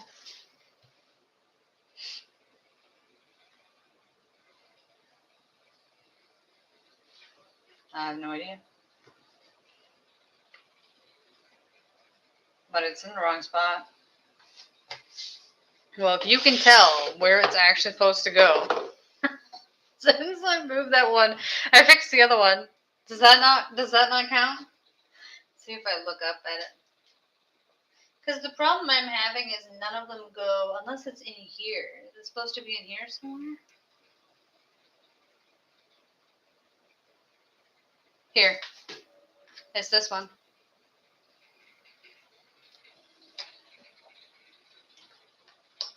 Is it a reverse puzzle? Oh, those dastardly fiends. There you go. Fix it. Here's the whole puzzle. I've never had such a thing where it would literally just fit in the wrong spot and then you had to fix it later. That's a little bit persnickety, but it is a beautiful puzzle. It's 3 hours and 30 minutes. Yeah, that's greatness. Thank you for watching. I hope you have a great rest of your day. Please like, comment, subscribe. Ridicule me for my wonderful puzzle making experience. At least I was able to get the pieces and put them where they were actually supposed to go. So at least I fixed my error. But that, I kind of wonder if maybe the puzzle itself, like at the halfway point, if they just flipped it. So the puzzle pieces are cut exactly the same on both sides. If that makes sense. So if you took all these pieces, cut it in half, and then flipped it over, if they went on the other sides. I wonder if that's the case. Because I've had that in another puzzle before, but not like this. Not like this. Oh well. Thanks for watching. I'm going to run away now after I laugh at this.